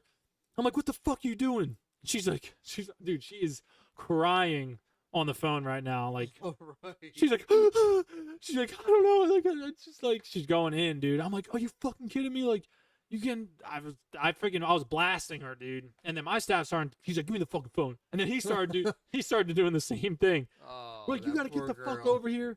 Fucking, you got to go to the doc. You got to go to the clinic. And then, because the clinic will go, like, give you a ticket or something to go to the hospital. And again, if it was like, I broke my leg, okay, cool, go straight to the hospital. You know what I mean? But if it was like something you could prevent, like the clinic could take care of, don't go to the hospital because there's people there, PT. You know what I mean? There's just so much shit going on over there. So yeah, she went to the clinic and they sent her straight to the hospital, and she gave birth to a healthy. God. And dude, when this whole thing was going on while she was pregnant, she was going to clubs, she was partying, like. Oh, this baby probably came out healthy. They said it was healthy. I met her like 2 years later, the baby, because I got out. And like 2 years later, when I went back down there for went back down to North Carolina for a retirement party, I met the baby and everything, and I think she liked me. I think she had something for me. The baby was proud of the fact that. No, fucking baby was perfect, man. She was beautiful, like cute little girl, man. Lord. But while we were yelling at her on the phone, she was in labor. She's like screaming. She was in labor, dude, giving birth to the kid. She thought she was passing a kidney stone. She's like, ah! But, dude, Fucking it just blew my screaming. mind. I'm like after my lieutenant told me, he's like, yeah, she just had a kid. I was like, say it again. He's like, yeah, she just had a kid. I was like, prematurely, like 3 months. He's like, no, it's a 8-month-old like healthy baby. I was like, I just PT'd the fuck out of her at the pool. Like the baby was probably swimming in fucking chlorine water. Oh my God. I was like, there's no way. I was like, I saw her. Like, she had no stomach. I was like, Fucking like she didn't know, but I don't know if she knew, and she didn't want to say anything. Like, because like when you say you're pregnant, your hours get cut because you can't be at work for so long. You know what I mean? Like, there's so many things that happen. And yeah, I just don't know, man. I just don't know. Like, That's fucking crazy. no fucking idea. But yeah, she had a baby, and I asked her, I was like, did you know? She said no. I was like, only Marines, bro. Like, That's right. when you think of Marines, you're like, holy fuck. Savages. So it was pretty crazy, man. But yeah, I'm sorry, we went down a rabbit hole. But yeah, long story short, man, it's all a mentality game, man. If you don't want to get better, then sit the fuck down. But if you're trying to get better, surround yourself with people who want to be better as well. You got to be part of something bigger. And don't be a fucking lazy sack of shit. You know what I mean? If that, like, I'm going to be as straight as fucking possible. Because if you are a lazy sack of shit, you're going to get nowhere in life. You're not gonna achieve your fucking goals, your accomplishments. And if you think you are, you're not. Like, if you think you're like, oh yeah, I accomplished my goals, or I did my whatever, like, you're comfortable. And you're That's right. And make some new goals. And if you're okay with being comfortable, more power to you, man. Like, I'm not gonna lose sleep over it. You know what I'm saying? That's like, right. But if you want to be that 1%er, or that one, that small percentage of people who are fucking dogs and savages, you know what I mean? Like David Goggins, like I listen to him a lot too, but yeah, man, you just got to be a fucking dog. And you know what actually quote that I started saying on stream a lot more about, remember he's talking about quotes and shit. Never back down, never won. No. It was Jason Kelsey's like, hungry dogs run faster. Ah, that's right. And I tell Chad all the time, I say, I'm fucking hungry. I'm like, I'm a hungry fucking dog. Like, hungry dogs run faster, and I'm fucking hungry, bitch. And I'm not stopping. So I like things like that. I put in perspective. So that's how I think I live my life. Like, looking at things in perspective wise like that. Like, hungry dogs run faster, and I'm a fucking dog. And I'm fucking hungry, motherfucker. You know what I mean? I don't know. Same thing with people that are in my lives, like, big dogs gotta eat. People who I don't hate anybody, man. And like, I come to peace to where like my ex Melanie, like what she did to me, and what, like, I'm not saying I was a perfect boyfriend, so she probably got some bad blood on me too, but like, even Rob with my mom and all that shit, like, I don't fucking care. It's all water under the bridge, bro. That's right. I don't hold matter anymore. I don't hold any grudges. I don't give a fuck if you cheated, did this, did that. Just remember, not to cross my fucking path. That's right. That's it. That's all I ask you. Like, we're cool. You can live your fucking life, do whatever. Just don't fucking cross my path. Mm-hmm. Don't cross my line, and we won't have a fucking problem. You know what I mean? Like, don't fucking interrupt me, I guess, if that makes sense. So, that's why I don't like hold any grudges or fucking hate anybody or anything like that. Like, it's all water under the bridge, bro. I could give a fucking rat's ass of what you did or what you're doing now. I'm living my best life, and I'm gonna do what I gotta do to be fucking successful. You know what I mean? And again, and it's smart too, because that's why you don't want to like burn any bridges too, because you never know. Like, and I'm not just saying relationship wise, like, people, like, I don't know, say for example, in a car accident, you get in a car accident and you start cursing at this dude, and he's he's like part of a corporation. You know what I mean? You just never know. So that's why you don't ever burn bridges. You be fucking kind and move the fuck on. Damn right. That's why I do. You know what I mean? Like, that guy can fuck you up one day. Like, legally. Either that, or like, hey, I'm trying to get this job that I worked so hard for, and then I heard you're the best company. Sure, meet my boss. And you're like, fuck. And the boss is the dude that you cursed out a couple months ago. You know what I mean? Like, that's why you just never burn bridges. You be fucking kind, eat your fucking pride, butt your goddamn tongue, and move the fuck on. You know, and good things will come. Good things will come to people who wait. So that's another quote that I live off of. Shit's gonna come, man. You know, you just got to be patient. Be patient and be fucking ready. Time is money. You know what I'm saying? Man. You got any more questions? Yeah, I got one more. What's up? How do you want to be remembered? When you're done streaming, You could be when you're dead, what anything. How do you want to be remembered by It just always go. It just goes back to did I do the best? Did I do the best that I could? You know, when I take my last breath, and did I help as many people as I could? That's why I stream, man. Everyone's like, oh, like if you stream for the fucking money, like that's part of it, right? Cool, of course, you know, because money. That's how. Gotta pay for your That's how. life. Right. That's how the fucking. That's how the world fucking revolves. What it revolves around. But like at the end of the day, if I'm sitting here helping people, getting them through depression, making them laugh on their days that they're fucking down, and I'm being their light to their fucking day, I did my job. That's because like now that I'm out of the Marine Corps, I swear to God, when I joined, I thought my destiny was to go to war and I was gonna die in war. Like I was gonna die in fucking combat. Good Lord. I swear, like that was my mentality. That was my like expectation. If I ever went to war, I would die at fucking war, doing something heroic or heroic. Was it heroic? Dude, I could have said this before you started saying the word Heroic? No. heroic. Heroic. I would have done something fucking heroic. You know? With the career. You always fuck me up saying the words differently because then I forget and want to say them like you are. So, like with my Marine Corps career, am I happy? Yes. Would I have want to done things differently? Of course. But then again, everything fucking happens for a reason. I did my best. I fucking trained my Marines. So if we ever went to war, I did my fucking part, and I always want to be part of something bigger. That's what I tell my chat all the time too. Us moving forward, getting more popular on Twitch, getting more popular on YouTube, you know, becoming a top content creator. We are part of something fucking bigger. You're part of something bigger because without you or you or you or you, none of this would be fucking possible. Without me, none of this would be fucking possible. That's why I say, hey, chat, we're at so-and-so. We're at we're at 7,000 subscribers on YouTube. You know what I mean? Like, It's all fucking, it just revolves around us. It's not me. It's not you. It's us together. They do the majority of the work because they're the ones who watch. They're the ones who donate. They're the ones who do everything.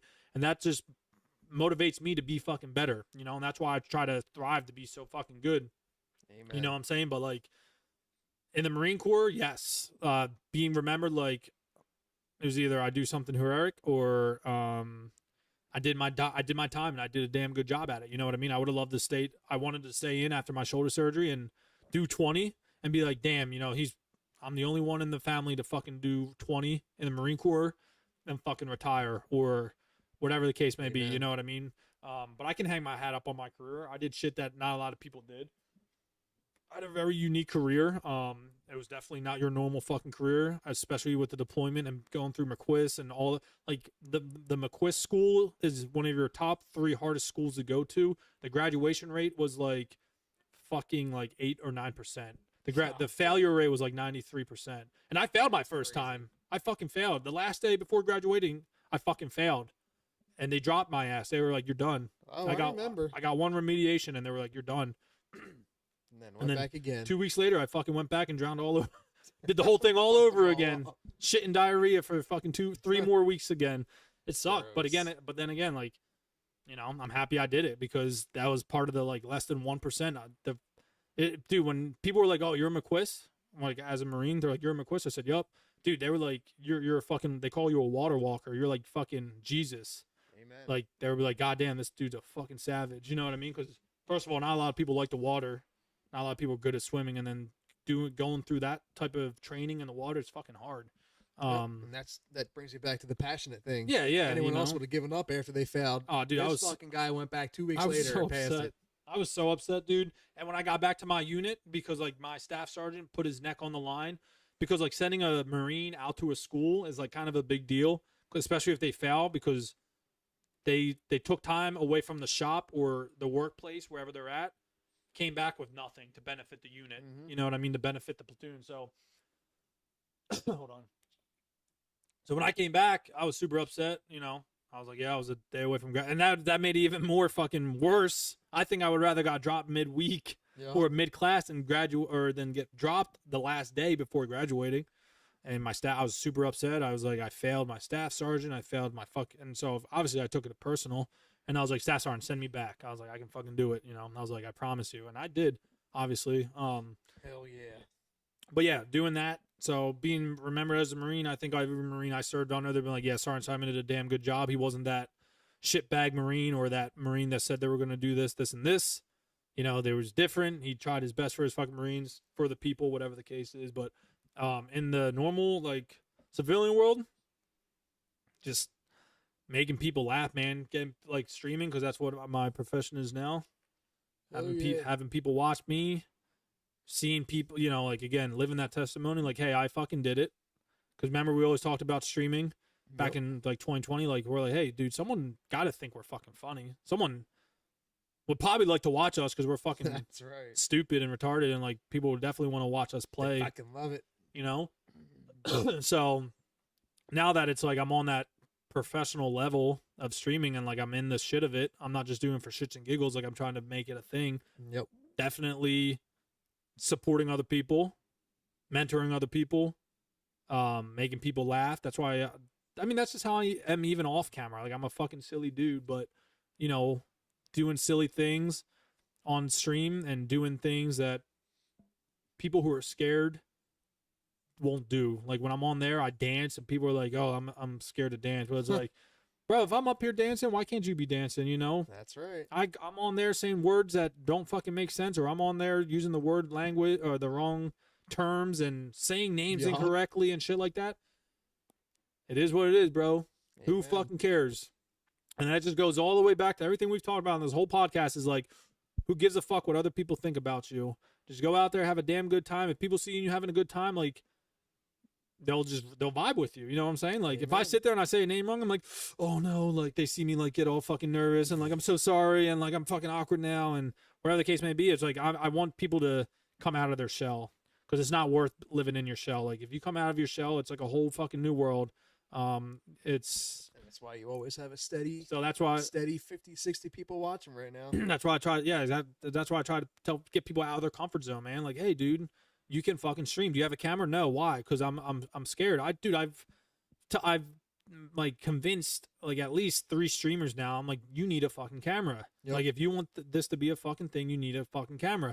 And the one I remember was the one girl. I don't know her name. I forget. It was like a year and a half ago. But she's like, oh, I'm like scared or I'm shy. I'm like, who fucking cares? Like, who fucking cares? Turn the goddamn camera on and start. Show yourself. Someone will like you. Just show yourself. Like, that people want to see your reaction. People want to see your face, your emotions, your fucking expressions. Like, they want to see all that shit. Yep. You know? So, like, getting people out of their comfort zone, mentoring them, supporting them, and just being their light to their fucking darkest day. You know? Like, there's people that come in, they're like, oh, sad and shit, and, you know, I'm stay here and I hope I try to cheer you up. You know, I might not, because I'm not fucking perfect and I can't do it every single time, but I definitely do try my fucking best. And that's where it's like, you got to be good at fucking, I don't want to say fighting them demons, but that's where you got to be good at being a fucking professional, like going on that camera when it goes live, and everything that happened before is like, you don't bring it in. It's like a workspace. You don't bring your life into your workspace. Does that make sense? Yep. Like, I'm not going to come on here and just be like, oh, willy-nilly every single day. Because, like, if you are, then no one's going to watch you. Yeah, like, it's okay to be sad. And, again, you can't win every fucking day. But, like, it's cool. It's fine to talk about it. But if you sit there and let it bother you, then, like, your viewers see it. And it's like a bad vibe. So, like, when you go live, it's like, hey, you're there for the people.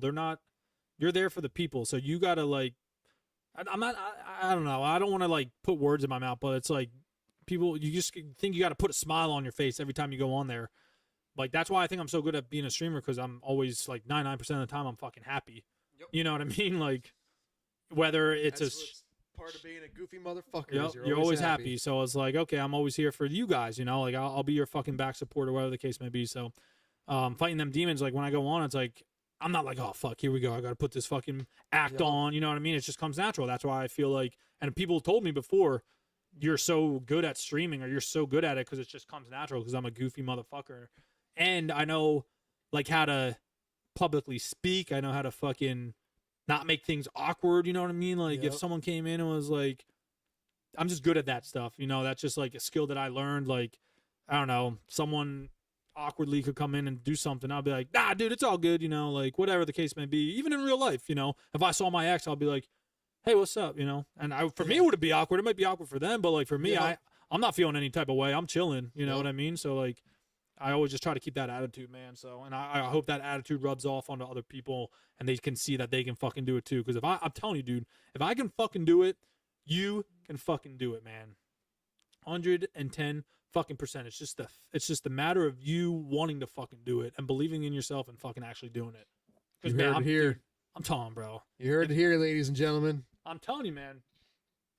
I wish I could like. If someone is fucked up, I wish I Batman can do it. I wish I can just fucking grab it and just fucking shove it in your fucking ear, bro, and like make you understand how I understand. Because like if you have it, then if you have that mentality, and people out there that have the same mentality, you guys fucking know, right? And, Hell yeah. You know, like I just wish I just want to touch and reach out to as many people as I can, man. Because like the Boy Scout leaders. yeah, like the Boy Scout leaders Reach going out. back and touching y'all, but Give them a yank. But yeah, it's hard, man. Yeah, I'm reading what Brett's saying. He said, drama is pointless to me now. Exactly, dude. It's like you're too fucking old, man. I'm a grown ass fucking dude. Yeah, I'm a grown ass fucking man. I don't have time sitting here to be like, 10 years ago you fucking cheated on me. You did. You know what I mean? Like, Don't get me wrong. A little drama on the sidelines is pretty fun. Watching some drama go down if it's not bad, but it depends. being involved in it. Just being. I always try to be the bigger and better person. Obviously, you can't be that person every single time, and you snoop down to their level. But like, just be the bigger, better person, man, and just peace. Cause create peace, man. I don't know, but yeah, there's a lot that goes into it, man. It's how I was bred, how I was born, how I was raised in fucking Marine Corps. Like, I know I'm not 100% right on everything, but like, that's just how I do things, man.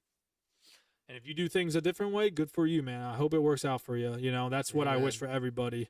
If you do it a different way or you go a different route or a different fucking direction, fucking God bless you, man. I hope it works out for you. Like, I don't want to say I told you so, but like, good luck. You know what I mean? Yep. I don't let it bother me. I don't lose sleep over it, dude. It is what it is. I'm going to keep doing what works for me and what's best for my family and just my career, you know what I'm saying? I'm going to do what works best, so. Yeah. Hell yeah. You got anything else? Nah, that's it. That's it? I got enough out of you. You don't got any stories? We'll see you got enough nothing? I got to bring more interesting people on here. Who's got like deeper stories than I do? Well, you don't got nothing. Good luck finding someone with deeper stories than you. One story. Give me one fucking, like, I just sat here and told you all these stories. Give me one story. Something. Obviously not all. We know about your fucking the DUI. Something else. Give me something else. Who's your mentor? Oh man. Don't be like fucking hard. Don't be like me. Who? Me. You? Yeah. Who? Get the fuck out of here. That'd be such a cliche thing to say right there. Who do you got? I don't know. I think my mentor would be my grandfather, because he always worked his ass off, even when till the day he died. He taught me how to treat a woman. He was the biggest role model for treating his lady right. Always open the door for her, open the car door, shut the car door, make her wait for him to get around to the car door again to get her out of the car. Yeah. And he just busted his ass, working 2 jobs, doing everything on his own, making shit happen for his family. It was so different back then, dude. Like that's the way shit should be. I mean, he did it till the day he died. I know. Worked every day. 100%. Yeah, definitely him. He was the man. My dad too, but he's. Yeah, but it's that's an easy answer. Yeah, when you say like, I mean, that's why I didn't say my brother or my dad or whatever the case. It's like something outside family. Yep. You know what I mean? Like, that's why I love Brian Dawkins. I actually fell so in love with him, just the way he was and how he carried himself and how he like talked to himself. Because I talk to myself all the time. That's right. You talk to yourself? Oh yeah. Like legitly? Every fucking day. Like legitly? Yeah. Like crazy talk? Yeah. What do you crazy talk about? What kind of crazy talk you talking? Just crazy talk. You're out of your fucking mind. Huh? Like you're out of your mind? Yeah, like do you talk to yourself or do you think about things? When I'm working, I talk to myself. I feel like that's normal though. I talk to myself every day when I'm fucking working. Talking about like when you're in the shower or you're laying down, like I don't know. you're shitting on the toilet. You talk to yourself? I'm not sitting there. I'm not saying like that. sitting here and be like, oh yeah, like Oh yeah. fuck yeah, Nate. Like that. You know what I mean? Like not like that, but like I don't know, dude. There's times where I'm sitting down or doing something. I just think of Like goals and stuff. Like get this shit done. But I don't know. No, more crazy. I don't talk more crazy than that. You don't talk more. I do. Like what the fuck do you do yourself? Fucking beat the shit out of yourself? I'll sit there and I'll think about different situations and scenarios. Like someone walked in right now. What do I do? Like if Would I talking to yourself about like that? would I sit there and strangle him? Would I sit there and fucking watch him choke in my hands, I or know exactly what you would do. or would I fucking beat the fuck out of him with his mic? I don't know. There's just things like that. Dude, go at him swinging dick. I'll show him my Strip cock. dick out. Show him the BBC. Sad. I don't know, dude. Just things where it's like, do I run my car into this pole right here, like, or if I wasn't here, you know what I mean? Things like that. Like, do you crazy talk to yourself? I don't think so. No? Not like that. Am I that crazy? Yeah, you're. I just pretty have them. fucking I'm them crazy. fucking demons, dude. Like, I'll be laying in bed and I'll just think of different things, dude, and like, it's bad. I don't talk to myself like that. No? All right. I'll shut the fuck up then. Unlock my car. Huh? Gotta unlock my car so she can get Advil. All right. Go ahead. It's unlocked. Mm. Right from the phone, Jack. Yeah, dude. I mean, it's hard. It's hard reaching, telling people that shit because it's like, fuck, you're actually crazy. It's like, well, but that's why I told you earlier in the podcast, like the demons I fight. Like I fight some fucking. You're the fucked up. I fight some fucking demons, man. Like On today's episode of How Fucked Up is Fucked and Up. and like I bring it always back to joking because that's just how I am because I know that's not the person I am. Like talking about them demons that I fucking fight, dude. But man, bro, like if I didn't have my faith in God, I would not be here right now. I would have fucking off myself fucking years ago. Savage. Dude, like seriously, man. Like family wouldn't help. Family wouldn't help me. No one would help me if I didn't have my faith in God, dude. I would be fucking dead. Amen. I would have fucking guzzled a shotgun, a barrel, or dude, I would have fucking off myself. And there are the things that I think about too, like killing myself all the time, or if I ran my car into a pole, or All right. whatever the case, like something fucking out of the fucking like even at church when I'm sitting there, like something happened, like what would I do? Yep. Like, and then that's just where you just go down a if rabbit. something bad happened. Yeah, or just like I'll just go I think down about that every now just and go then. down a rabbit hole and just like be fucking crazy, man. You know what I mean? I don't know. Like that's shit that I not think about, but that's what the other voice in my head always talks about, you know, and I do a damn good job of controlling it. You know what I mean? I do a damn that's why I'm fucking nuts, dude. But I'm a good nuts, you know. People don't know that shit obviously about me. But that's why like when Jeff when he almost released when he was like calling me a pussy. Yeah, when he was calling me a pussy dude and shit, dude, and I almost released all them demons. I would have been like fucking like a goddamn fucking savage, dude. That's why like when I would fight in the Marine Corps, dude,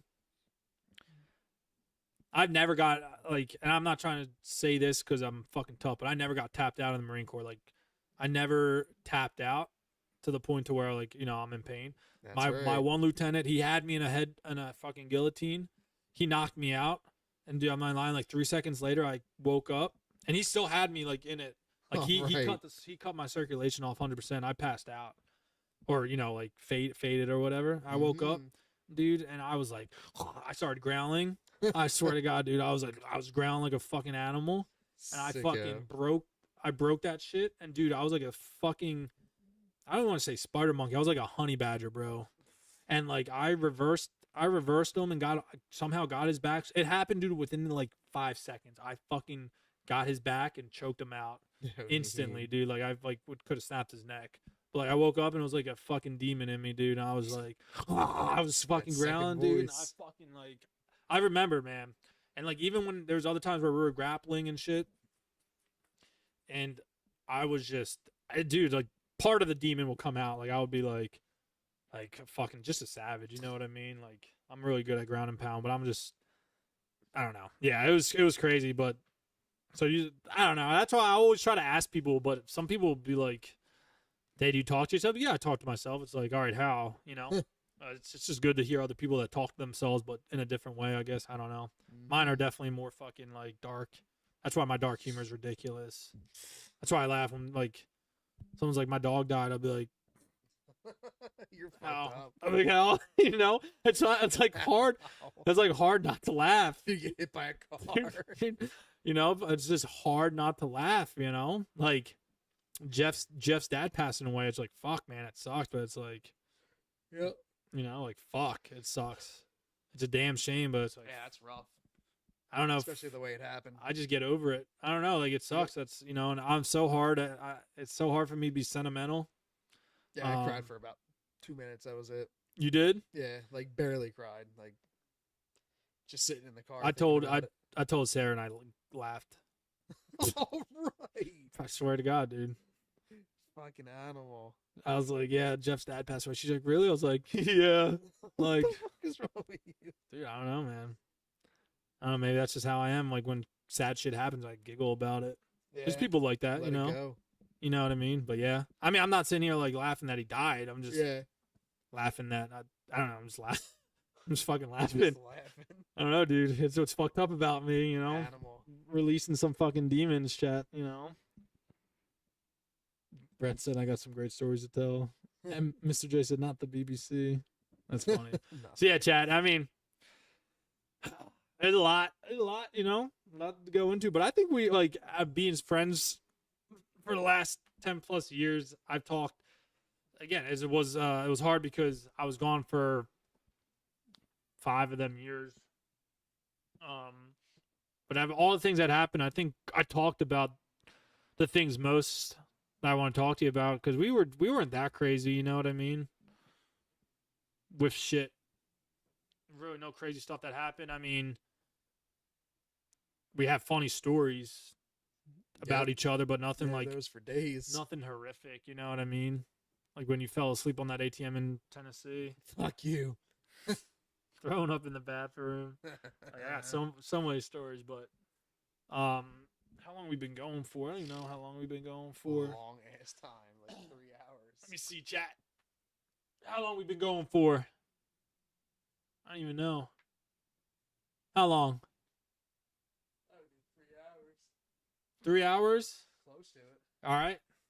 Well, I mean that was longer than our first one, but you guys gotta let me know in the comments. We'll wrap it up here about how it was. Like I know it was a little weird on you streaming on YouTube. I don't know if it was weird for you guys, but for us, I don't think it was weird because I do this every day, and I'm used to having a camera in front of us, and we were live. Like anyone could have came in, done anything, and said anything, and That's right. you could have like picked your nose and ate it, and they would have seen it, or you know, shuffled your nuts around, or whatever the case may be. But I hope you guys enjoyed it. I'll probably just post this whole thing as a video on my YouTube because being live is a little different. So I'll probably post the whole thing. I think you did a good job compared to Nate or compared to Nelly, my first Quiet Nelly. my first guest I had. Nervous on here. Nelly. I mean, that's just how he is, dude. You know what I mean? Yeah, he's quiet. That's just how he He's a is. quiet little boy. And I feel like he didn't want to open up and talk about some of it. I tried to talk because he got a DUI. Yep. And I tried to talk to him about it. He didn't really want to talk about it.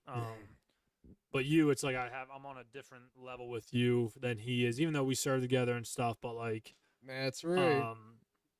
I can't force him to say anything. But for you, I know. You can force me. I would have said it. But yeah, it was just definitely think it definitely went longer. And being Good friends times. being friends for so long, you definitely just have a lot more stories and shit to go down, and having the same friend group as well. You know what I mean? So we're probably gonna go get some food, see the new house. Hungry. You hungry? Yeah, we gotta see the house. I forgot. We gotta see the house. We'll go get some food. And I appreciate every single one of you guys on YouTube that watched and stayed, even if you stayed in for like 5-10 minutes. Thank you guys very much. I mean, you already know who Nate is. You guys know him from playing Fortnite with us and everything. So I hope you guys enjoyed it. I had a damn good time talking about shit, and I hope you guys learned more about me and Nate. Amen. But like, learned more about me than you did the first podcast. We definitely went a little bit more deeper this time, which was good and which I liked because that's what it's all about, you know, unmasking yourself and revealing your true identity, you know, like put that in hind's perspective of what it actually means. You know, you can let your imagination fucking run with it, but again, thank you guys very, very much. We're gonna try to do this once a month. Have another person coming on here and just see how our stories and backgrounds change and how shit's different from each other. For us, it was like we kind of co-ed with each other. Like maybe one day, if you're lucky, you'll get a little Batman and Nate podcast. He wants to come in on my I'm just saying, we can podcast do it. so much. We can fucking do it. We can do it. You just got to move up here. Nah, I'll take the drive every week. No, you won't. I ain't paying you fucking for. I'm not per DMing you me for gas. Hell no.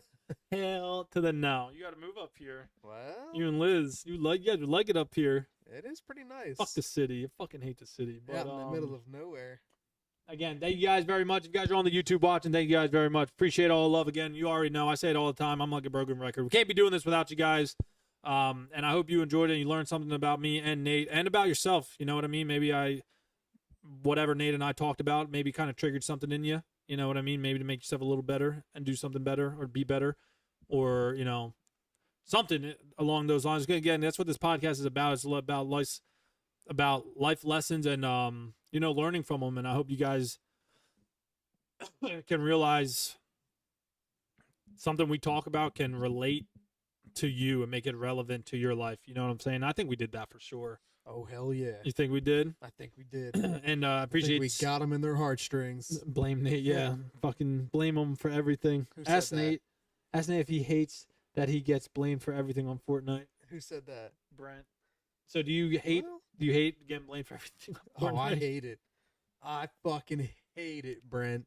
Nah, I don't care. Man. It's all It's a love. fucking game. I tell people. That's It's what I all tell love. people all the time. It's a goddamn game. Yeah, I'm gonna yell at you and get mad, but it's a fucking game. I just want us to win because you guys want to play with me or with you, and at the end of the day, we're playing to win the fucking game. And if Nate sucks, it's his fucking fault. Yep.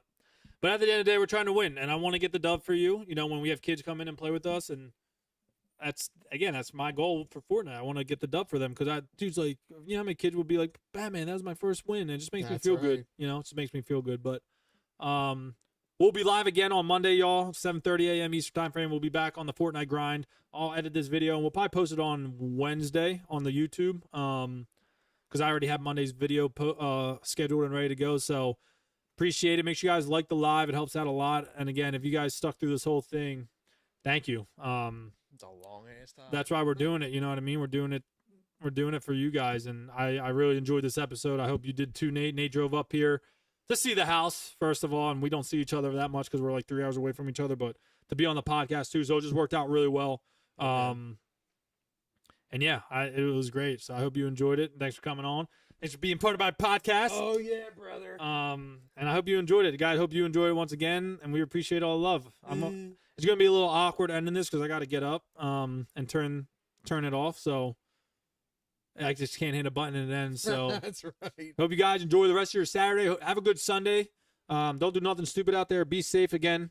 Appreciate all the love that you guys show. You're absolutely amazing, and we cannot be doing this without you guys. Thank you very much for all the positive feedback and negative feedback because it's all good feedback at the end of the day. And you guys all take care and enjoy the rest of your weekend. We'll see y'all later. Peace.